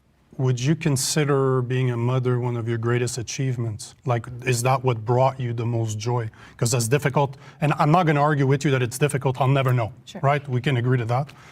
But wouldn't you say that it's one of the experiences that brought you the most joy, the most purpose, the most fulfilling is the word I would use? I would say that has to be balanced with it's also the hardest, scariest, most terrifying thing I've ever done. So it doesn't bring me the same amount of joy because for as much joy as it brings me terror and fear. I have 3 little girls. One of them is disabled.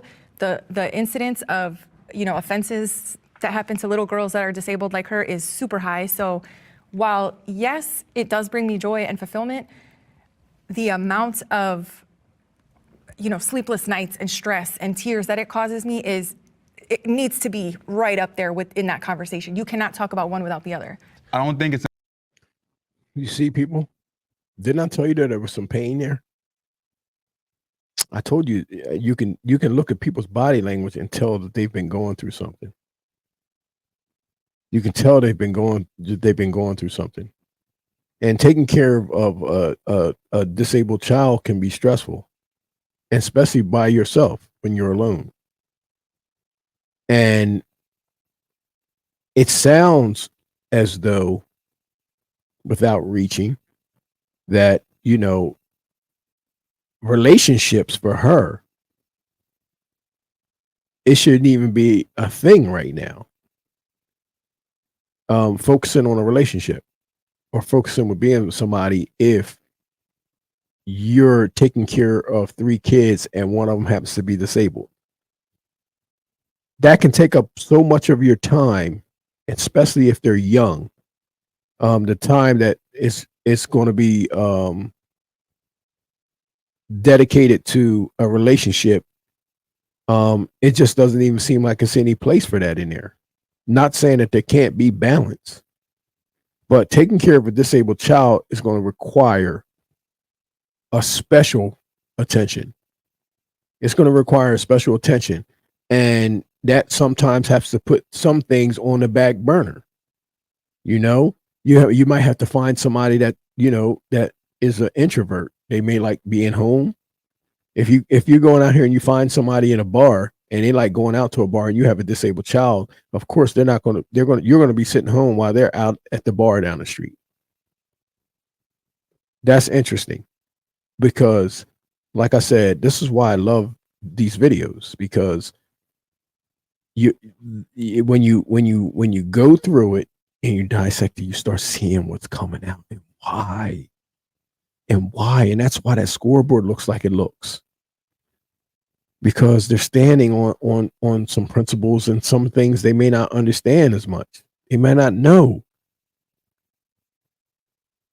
Let's go. Important for women to become mothers, but I do think being a mother is important, but women should have the choice to indulge in motherhood. It shouldn't be like this thing that, perpetuate this idea that women should always be mothers. But I do think women that choose to be mothers should be respected, and what they're doing is important. I think that most women that don't have children will regret it, but I've met enough, I said most, but I have met enough women that I don't see a nurturing bone in their body and are very self-centered that I don't think would benefit. Like, I don't think they could really be mothers and like raise the kids and put them first. Guess what? I love what she's saying right now. She's a straight shooter, but guess what?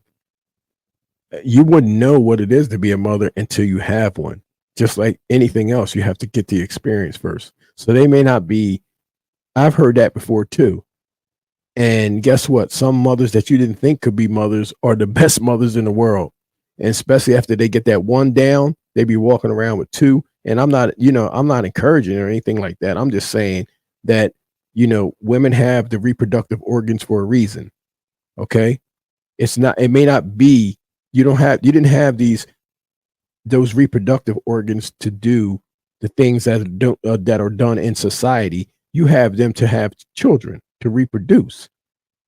But if you're reproducing to keep up with what society says, and you're going by society standards, then that's a whole nother bag of worms.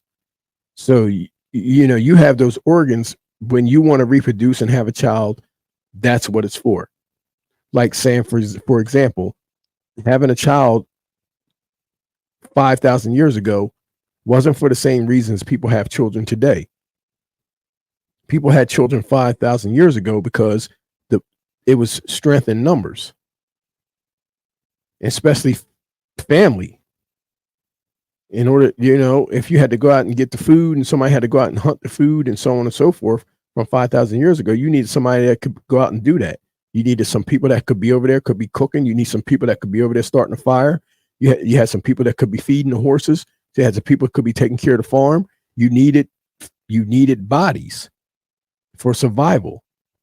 And this society has misconstrued that. That's why we're having a conversation that we're having now. Let's go. I like straight shooter though. So I think it depends on the person. This is very personal. Would you be comfortable sharing? Do you have your own ambitions to become? She don't. Parent? Yeah, I want to be a mom. I knew it. Can I just say, I knew it. I'm actually. I knew that she didn't have kids. I knew that she didn't have kids, but I knew she wanted to be a mother. I knew it. I knew it. Friends with a few women who've had their ovaries removed just because of some sort of illness or just disability. And they subscribe to the notion of simply just, motherhood is important, but they can never be a mother. That has been a thing that they've accepted a long time ago. And that said, they don't vehemently hate children. They don't look down on anybody who has children. It was just something that isn't in the cards for them. I do think, however, that if we do agree that motherhood is important, I think we shouldn't look down on single moms. I think single motherhood. Wait a minute. Ariel is so. Ariel, you're coming off like Jasmine. You're coming off to me like Jasmine, man. Listen. She had her ovaries removed, but yes, she still wants to have sex. Okay, she still wants to have sex. Okay, if she had her ovaries removed, then she needs to make sure she gets with a man that doesn't want to have children. You get me, Ariel? Ariel, you see where I'm going with this? She has now removed her ovaries, so she is now, which is her right, but it's also her responsibility to make sure she doesn't get with a mate that has always wanted to have children. Oh man, Ariel. Is a very difficult thing, and I think the stigma against single moms is pretty negative. And kind of like what you said earlier, like it's important for women to be moms. I think that also should apply to single moms as well. Exactly. I would disagree just because there are a lot of problems when you have kids that are coming from single mother homes. So I think you should be sexually responsible and only have kids with someone that is going to I know be a good people. dad. I know people. Straight shooter, if you was right next to me right now, you would get a big hug. You would get a big hug. Listen, I would just be hugging on you right now because look, you're exactly right. You're exactly right. You're exactly right. And Ariel, there's no reason for you to fix your glasses because she almost just knocked them off. People who personally have had children with men who they thought were really good people, and then either it didn't work out, either they were a widow, or either something just happened to where they became a single people. Ariel's talking about everybody else's experience except his own. mom. You don't know anybody's full story. A lot of times women are getting pregnant from guys they're not even in real relationships with. Why are you blaming the mothers and not the men? What about men practicing sexual responsibility? You have anything to say about that? I'm curious, Pearl, what's the point you're trying to make that most single mothers could have prevented being in that situation? Yeah. Okay. I'm a Just single like the mother. fathers couldn't have, kept it in their pants, right? Right? Men should be sexually responsible too. Okay. But at the end of the day, when there's an accidental pregnancy, women have the choice to get an abortion. Men don't have the choice to get a financial abortion. Not every woman has a choice. So women have more choice. Okay, what is stopping a woman from getting an abortion Laws. in the U.S.? Laws. Plenty of laws. wait. Plenty of laws. Wait. Okay, so you rent a car, go to another state. That's illegal. That's becoming illegal too. That's also illegal as well. I don't think it's, if 1 out of 3 women have had an abortion in the United States, I don't think by the time they're 45, I don't think it's that difficult to get one. Well, Roe v. But Wade it's also was illegal, just- though. Roe It's also v. Wade against was the law. just overturned in what, like 2022? And there were more It's only been a abortions. couple years. And there were more abortions the year after Roe versus Wade than before. So But it's not by really, your own- it's but it not takes, really but it takes a stopping few anyone. years for a lot of the What? trigger laws, like What? Hey, Jasmine, where you at? Hey, Jasmine, where are you, Jasmine? You're responsible for losing 3 points for your team. Where you at on this? She's mighty quiet over there, ain't she, people? Yeah. states like Arizona and Texas to actually kick in. So a lot of those didn't even kick in until like spring, summer of this year. But what I'm advocating for is, as a woman, you have a ton of choice. There's Plan B. There's like 20 forms of birth control. You can require the guys that you're sleeping with to put on a condom. You can get an abortion. Like, there's so many choices that if you... So many preventative measures. So many. So many. She is, ooh, she's cooking right now. Are in the situation where you are a single mother, you didn't make one bad choice, you made like 10 bad choices. But you're not pro-choice, though. You think abortion is murder. I'm curious, do you think abortion should be accessible? So, I am pro-life. There we go. I'm pro-life. So, and that comes from because I have my parents, they got pregnant when they were teenagers, and they had the choice to abort my brother, and they ended up giving him up for adoption. And so I met my brother when I was 22, and he's like this awesome guy. He's married now with kids. How sad would it have been if I didn't get the opportunity to meet my brother and my mom didn't choose life? I don't have children, and I'm still deciding whether it's something I want, but I'm glad that now it's being framed more of a choice than as something you have to do. Like, I've loved hearing your experiences, because before, when it was like, I mean, my parents are both immigrants. She's talking like she wants to have kids, like it's just up to her when she wants to have kids. She's talking like a man's just going to come around and just give her kids after she's been on OnlyFans. See, y'all see what I'm saying? The guy has, he may not want to have children with you. He may not want to reproduce with you. He may want to get married. Remember we was talking about the, mom seeing Thanksgiving? Remember we was talking about, Jazz? Mom seeing you at Thanksgiving on OnlyFans and told me, like, look, don't bring her back here no more. Come on, let's go. From Iran, and over there, like, it's just, there's no like, oh, what if it's like something's wrong with you if you're not going to be a mom? And I'd much rather have the people that are parents are people who want to be parents, the people who have all the information and still say this is something I want to do, than something that you should do, otherwise you're not as much of a woman, right? And it's when we frame things as women are supposed to be nurturing, and then if you don't have anyone to nurture, what are you, like, not a woman now? So that's one of the reasons these like gender norms, I think, are not helpful. I also think we need to talk about the absolute hatred of like women who choose not to be mothers that I've seen online. I feel like we should all have like some respect for people who want to choose to do what with their lives as they choose. And I don't think that, I'm not going to shame somebody for becoming a mother, and I don't think somebody should be shamed for being a mother. I think there needs to be like just respect for everybody. Just as an example, Trump's vice presidential pick, J.D. Vance, said like one of the biggest problems of the country was single cat ladies who aren't going to get married and not have kids. He said they shouldn't be able to vote. And so that's just evidence that like one of the potentially most powerful people in this country is blaming single women who aren't mothers and the kind of pressures associated with women needing to fill the motherhood role. I feel like women are so conditioned to want to have children, like going back to our earlier conversation, like little girls are given a baby doll, and little girls are, kind of, escorted that way to do those types of things. And so a lot of women, mothers, are afraid to even talk about how much motherhood is not fulfilling, how lonely it feels, how scary it is, how it's not everything you thought it was going to be. And there are times where I think like life would be a lot easier if I didn't have kids right now, if I didn't have this whole mess, everything. I did everything right. I married the guy. I waited a few years. We had kids. We did everything correctly, and it still fell apart. What happened? She is hurt. She is hurt. Hold on. Let me tell y'all something. I told y'all hurt people hurt people. I told y'all that it is some issues on the other side of that panel.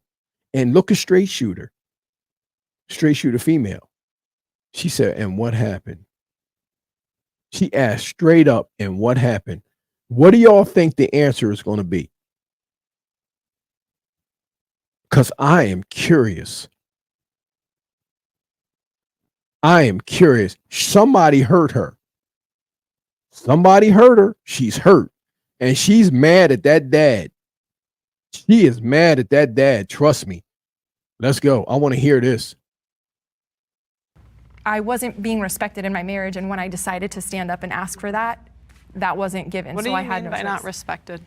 I don't want to go into the full details of my marriage. He's just trying to find a way to blame you. Yeah, you're trying to find a way to. Yeah. No, because what you're trying to to do is you're using yourself as an example. Right. So I'm asking. That's what we're supposed to do, though. because And I just don't want to get into the nitty-gritty details of my divorce, but I wasn't being respected as a human. I wasn't treated as a human. I was treated as a baby-making machine, take care of the kids, make sure they're good, that's it. Oh, one's having a heart problem? Who cares? Another baby. Oh, another heart surgery? Who cares? Another baby. When you look at women as just that, oh, they're here for children, they're here to have babies, you dehumanize them. Andrew? I couldn't disagree with her more. I couldn't disagree with her more. Now, you know that if you're all adults out there, you know that any issue within your union is 50-50. And she's talking and we don't hear him. Now, I'm pretty sure if the father and the ex-husband came up there, he would have a different story. So we're not going to judge one way or the other. We just know that there's some issues there with her and her ex, and she has the kids, and she seems pretty angry about it. She was married at one point, and a divorce took place. Okay? If he was to come up there and speak his side, then we would see a whole different scenario going on there. Right now, we just hear her. So we're going to leave it at that. We just know that there's some issues going on over there. Tate is having a positive influence on society. If you agree, please step forward.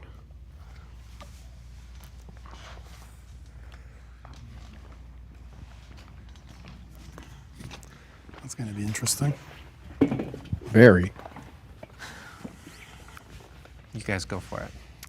So I don't agree with every single thing he says. I don't agree with every single thing he's ever done. But I think overall, he has a positive message. He tells guys to work hard, go to the gym, and I think overall his content is positive. It's mostly the delivery that people don't like about an Andrew Tate. Because What do you mean by that? he can sound condescending to people. Like he can sound very abrasive to people. And as she says, I don't agree with everything that he's, I don't know anybody I've ever agreed with everything that they say, even me 6 months ago. There's probably things I don't agree with now. Right. But at the same time, we have to remember who the message is for too and how that message is served. It's served through social media where the person that screams the loudest is going to be heard. You know, you say it's positive, but what is that positive impact? To say to work hard, to young men, to tell them, because one of the things he says a lot, and I would say the same thing to young men, stop worrying about women when you're young and develop yourself as an individual. Because if you look at history, that is how men show value. Men are always judged by what they bring to the table. Well, in my opinion, comes from during his whole court case and when he was going super viral, I covered him a lot, and I would do street interviews. So I would talk to young men that said he changed their life. So I can't.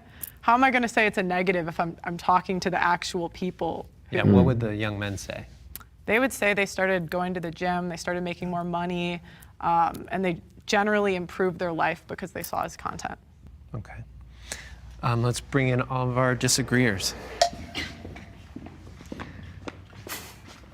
Let's start off with you, just going against the grain on your side. Okay, well, I say screw Andrew Tate. He's horrible.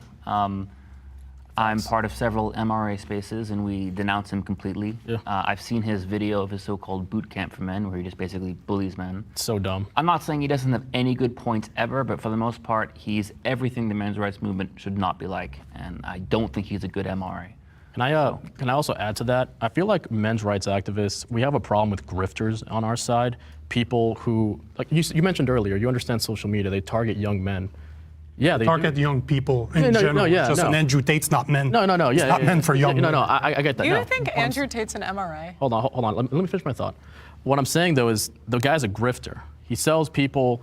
The problem with MRA activists in general is there's real problems affecting men, and Andrew Tate will talk about that, but then he'll try to sell you on a course afterwards. Yeah, I agree with that. And that's the problem is a lot of people on this side take advantage of young men because we're so starved to be safe, seen, and heard that will take anybody. It you doesn't could But say I matter. will that say from one thing anybody, though. though. Andrew Tate is a symptom. You do have Yes, to. he's a symptom, You have yeah. to look at why did he get popular? no, There exactly. has to be some reason No, why these it's young the- men felt a need Would to you? turn It's somewhere. It's the same thing. Right. I was gonna say just real quick. There's an overlap between like what's called Jordan Peterson and Andrew Tate's audience, and there's an overlap between Hassan Piker and FD Signifier's audience. There are positive examples of masculinity who will tell you the same things: work hard and work on yourself.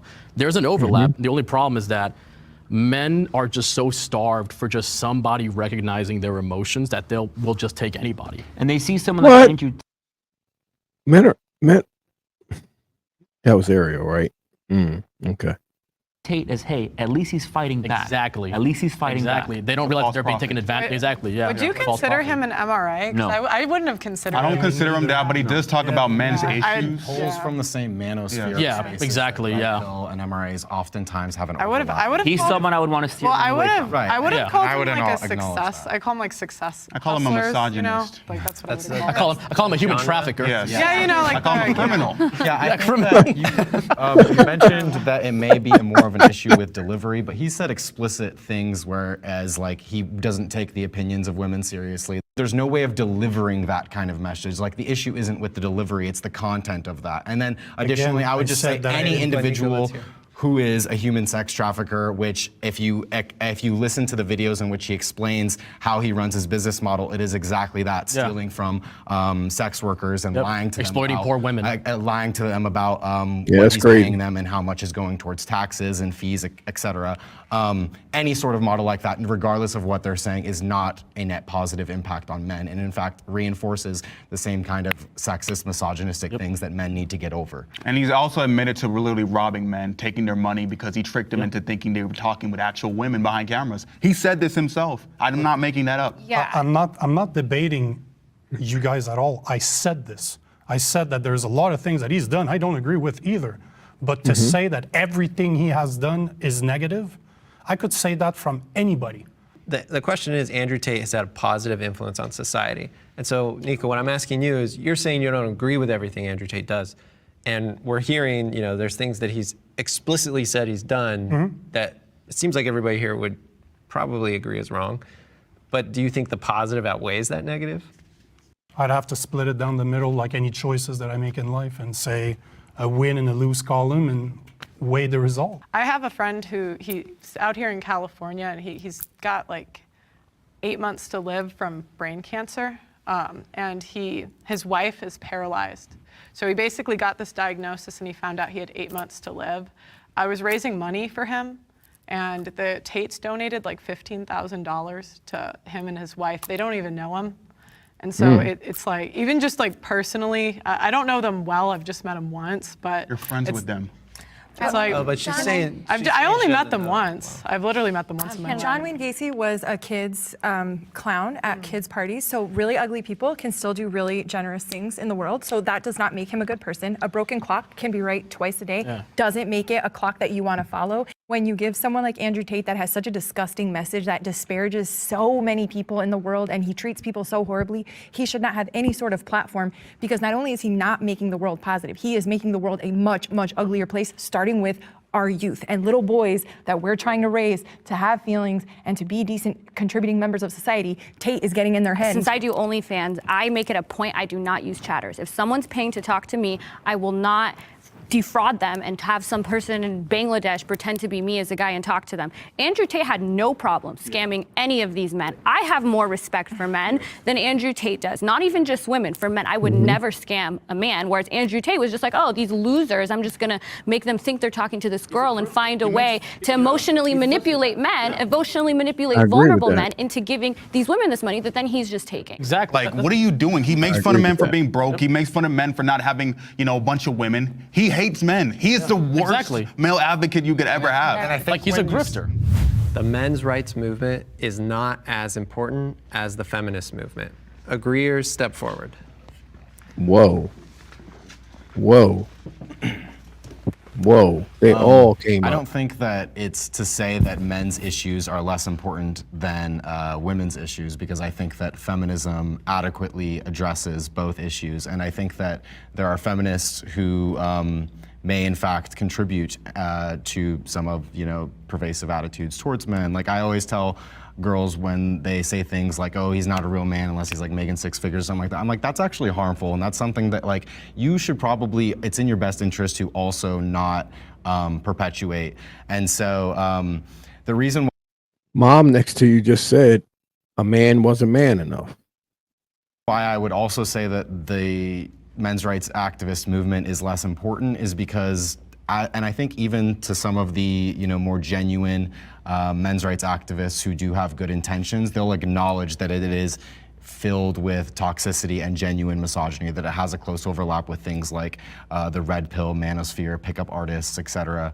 And feminism has been here as a historical movement and has achieved so much. And so it's ultimately the movement that we should all align with for gender equality and the end of gender depression.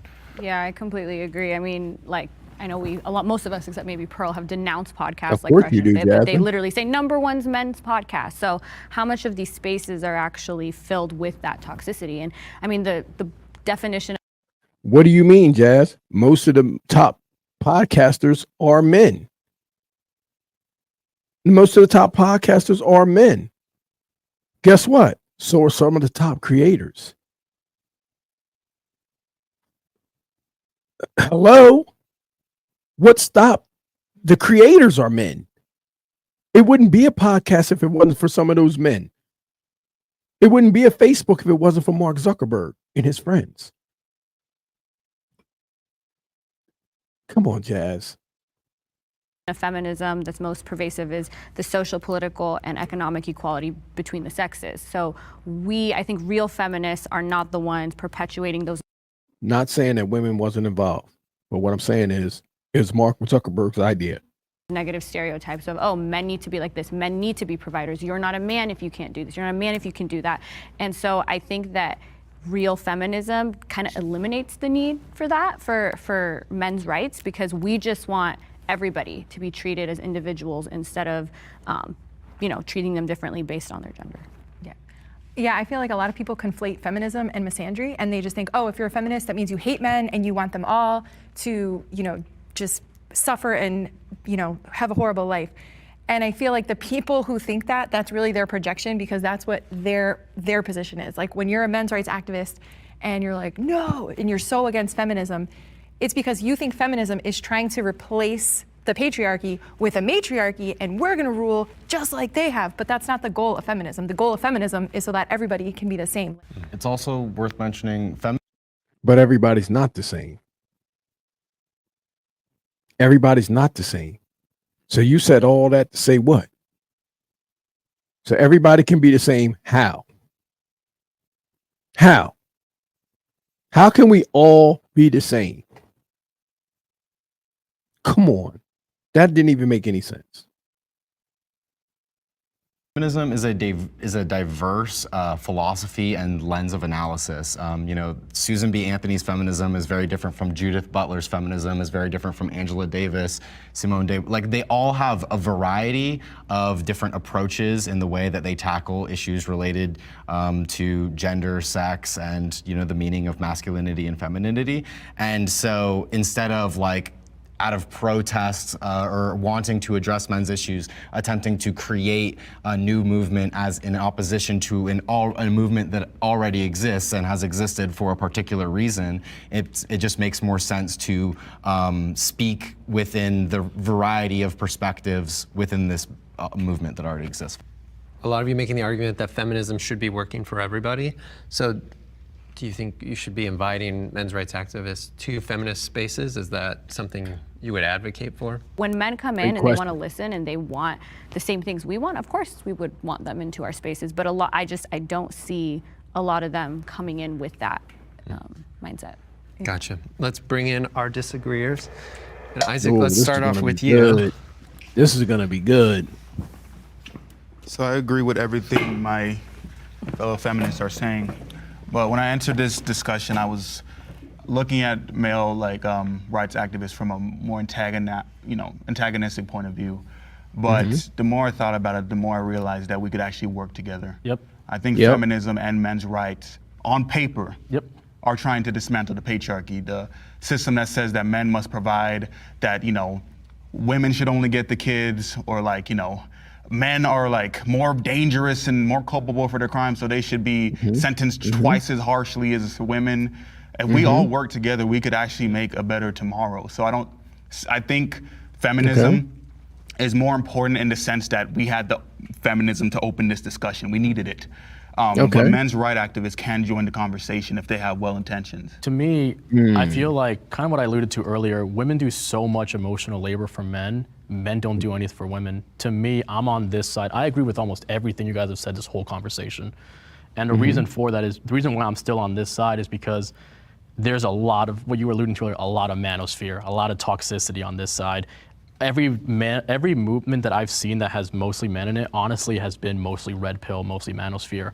I want to show that there are men's rights activists who, for the most part, want to work in tangent with feminism, because ultimately you guys do so much and you guys have so much on your plate that obviously the men that do feel that feminism maybe hasn't done enough for them, that's where I think men's rights activists can come in, pick up the slack that maybe you guys are too busy to deal with ultimately, because there are serious problems that women are facing, and I think men could pick up the slack on our end for once and actually help women.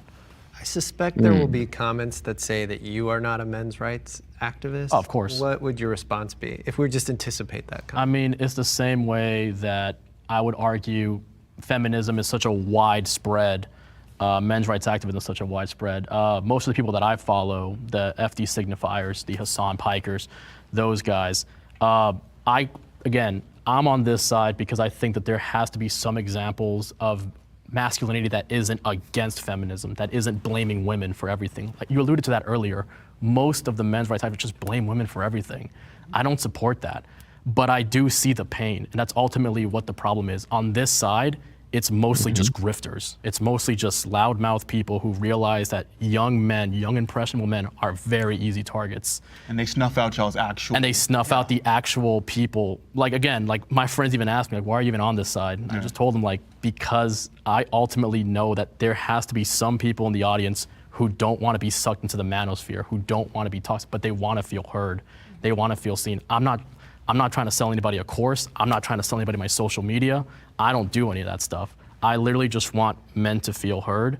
And it just sucks that most of the people on this side, they're so close because they can acknowledge men's pain, but the solutions they offer are just messed up or they're paywalled. Or you just because you don't agree with them doesn't make them wrong. In the same way we were talking about therapy earlier. Sure. You don't see therapy the same way I see it. No, but I guess but hold on. Does it make it automatically wrong? No.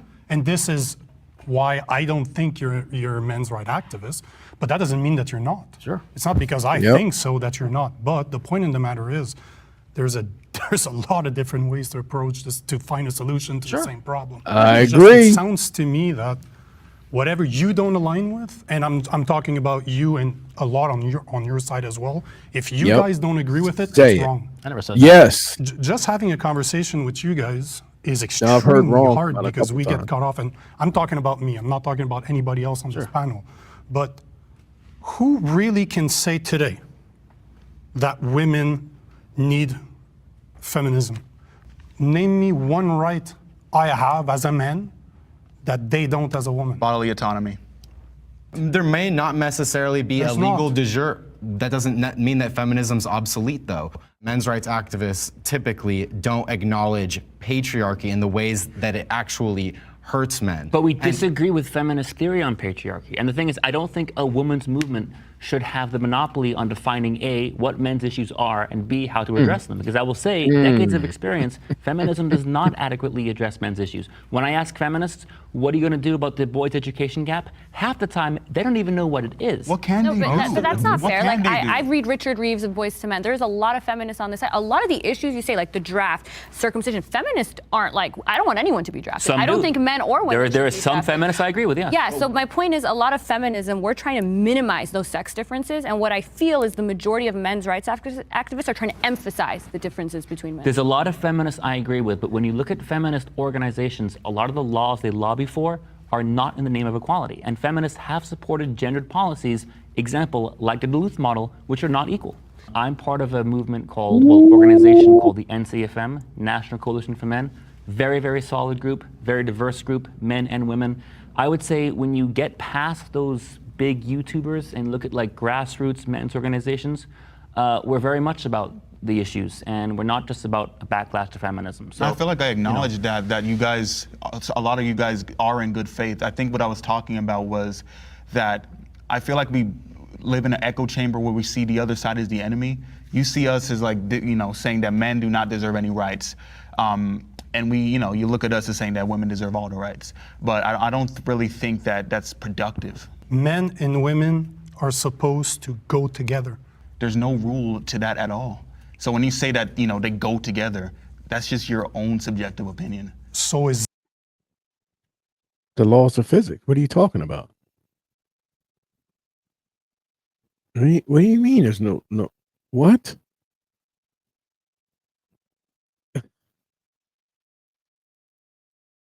If that's the case, then you're taking reproduction out. Even if it's just based on reproduction alone, they go together. Just the fact that a woman can't reproduce by herself tells you that she needs a man and a man needs a woman for that purpose.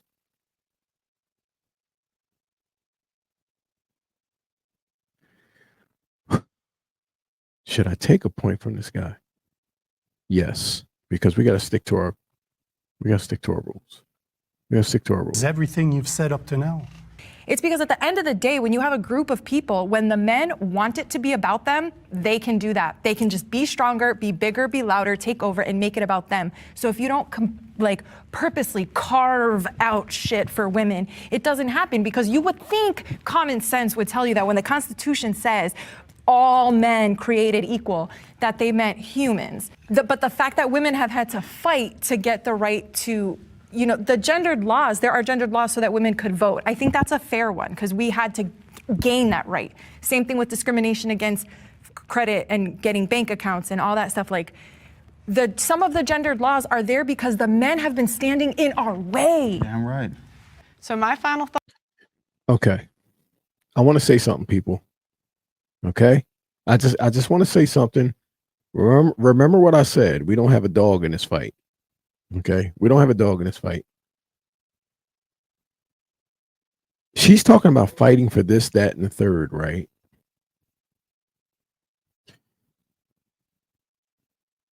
I don't want to make this comparison, but I kind of have to.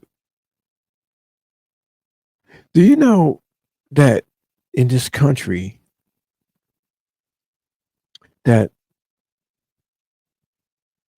when they went out to war in World War I and World War II and so on and so forth, there was women that died, but there was a lot of men that died to establish what you have here now known as the United States of America. The draft that they keep talking about, they when they do the statistics, they don't say in Vietnam that every time a woman touched the ground, the average lifespan of a woman would be 60 seconds. They would say that the average lifespan of a man in the Vietnam War, when he touched down, his average lifespan was almost like a minute, because that's how many men were dying when going to Vietnam. And I'm not making that comparison to justify what they're talking about. But what I'm saying is that was there any women in that census? Was there any women in that census? Because I don't believe that they wanted any women to be POWs in that war. But she keeps talking about this great fight, but she don't trace back to how men had to die to even establish what you have here now as this country in war. That's just the facts. One of the most scariest things for war is that women get taken in to be POWs in places that don't respect women. Let's go. As a woman, we have the right to do whatever we want, and I don't know what really feminists are crying about. We can go get an abortion if we want one. We can go get birth control. We can go work. I can't think of anything we can't do. So to me, feminism is just a lot of crying and whining over nothing. It's funny because I actually, like, most of my life, someone said, are you a feminist? I would be like, yeah, but I didn't really have to get like adamant about it until I switched my career into doing OnlyFans and was constantly attacked by, again, I'm not used to, and I love like the two of you and what you do, because I do think that there needs to be a space for actual men like Hassan, like you, who are giving a positive example of masculinity. Okay, well, whatever. I don't watch. He has his moments. But No, I agree. a narrow, distorted view of masculinity, and I feel like I almost had to become a feminist in opposition to so much toxicity, and it is unfortunately the case that the big names are the ones that are having the most impact. I would love for you guys to be able to get more of these young men away from Sneeko, away from Fresh and Fit, away from Andrew Tate, but the unfortunate truth is whatever they're spewing out to these kids is more popular, and because of that, then people like me, I was like, okay, all these girls are going on these podcasts and they're just being like shitted on because they don't have the verbal ability or maybe like the ability I have to combat the rhetoric, so I had to almost, now everyone's like, oh my God, you're such a big feminist, but it's because I had to do it in opposition to a men's rights movement that came about to basically shit on us. A men's right activist movement that doesn't care about men, mind you. You guys care about men. Too, I could tell y'all care about men. All right, thank you all for participating in this discussion. I know it was hard, it got heated. I think it'd be good to shake hands, acknowledge each other. Leave comments in good faith, please. Thank you for watching Middle Ground. Suggest more topics in the comments for future episodes, and thank you all. All right, that's a wrap. Awesome. Thank you. Ladies and gentlemen, this was great. This was great. I want to leave y'all with this from Scoreboard Keepers. This was a total blowout for the men's right activists, in our opinion. There was a lot of complaining and a lot of opinions coming from the other side.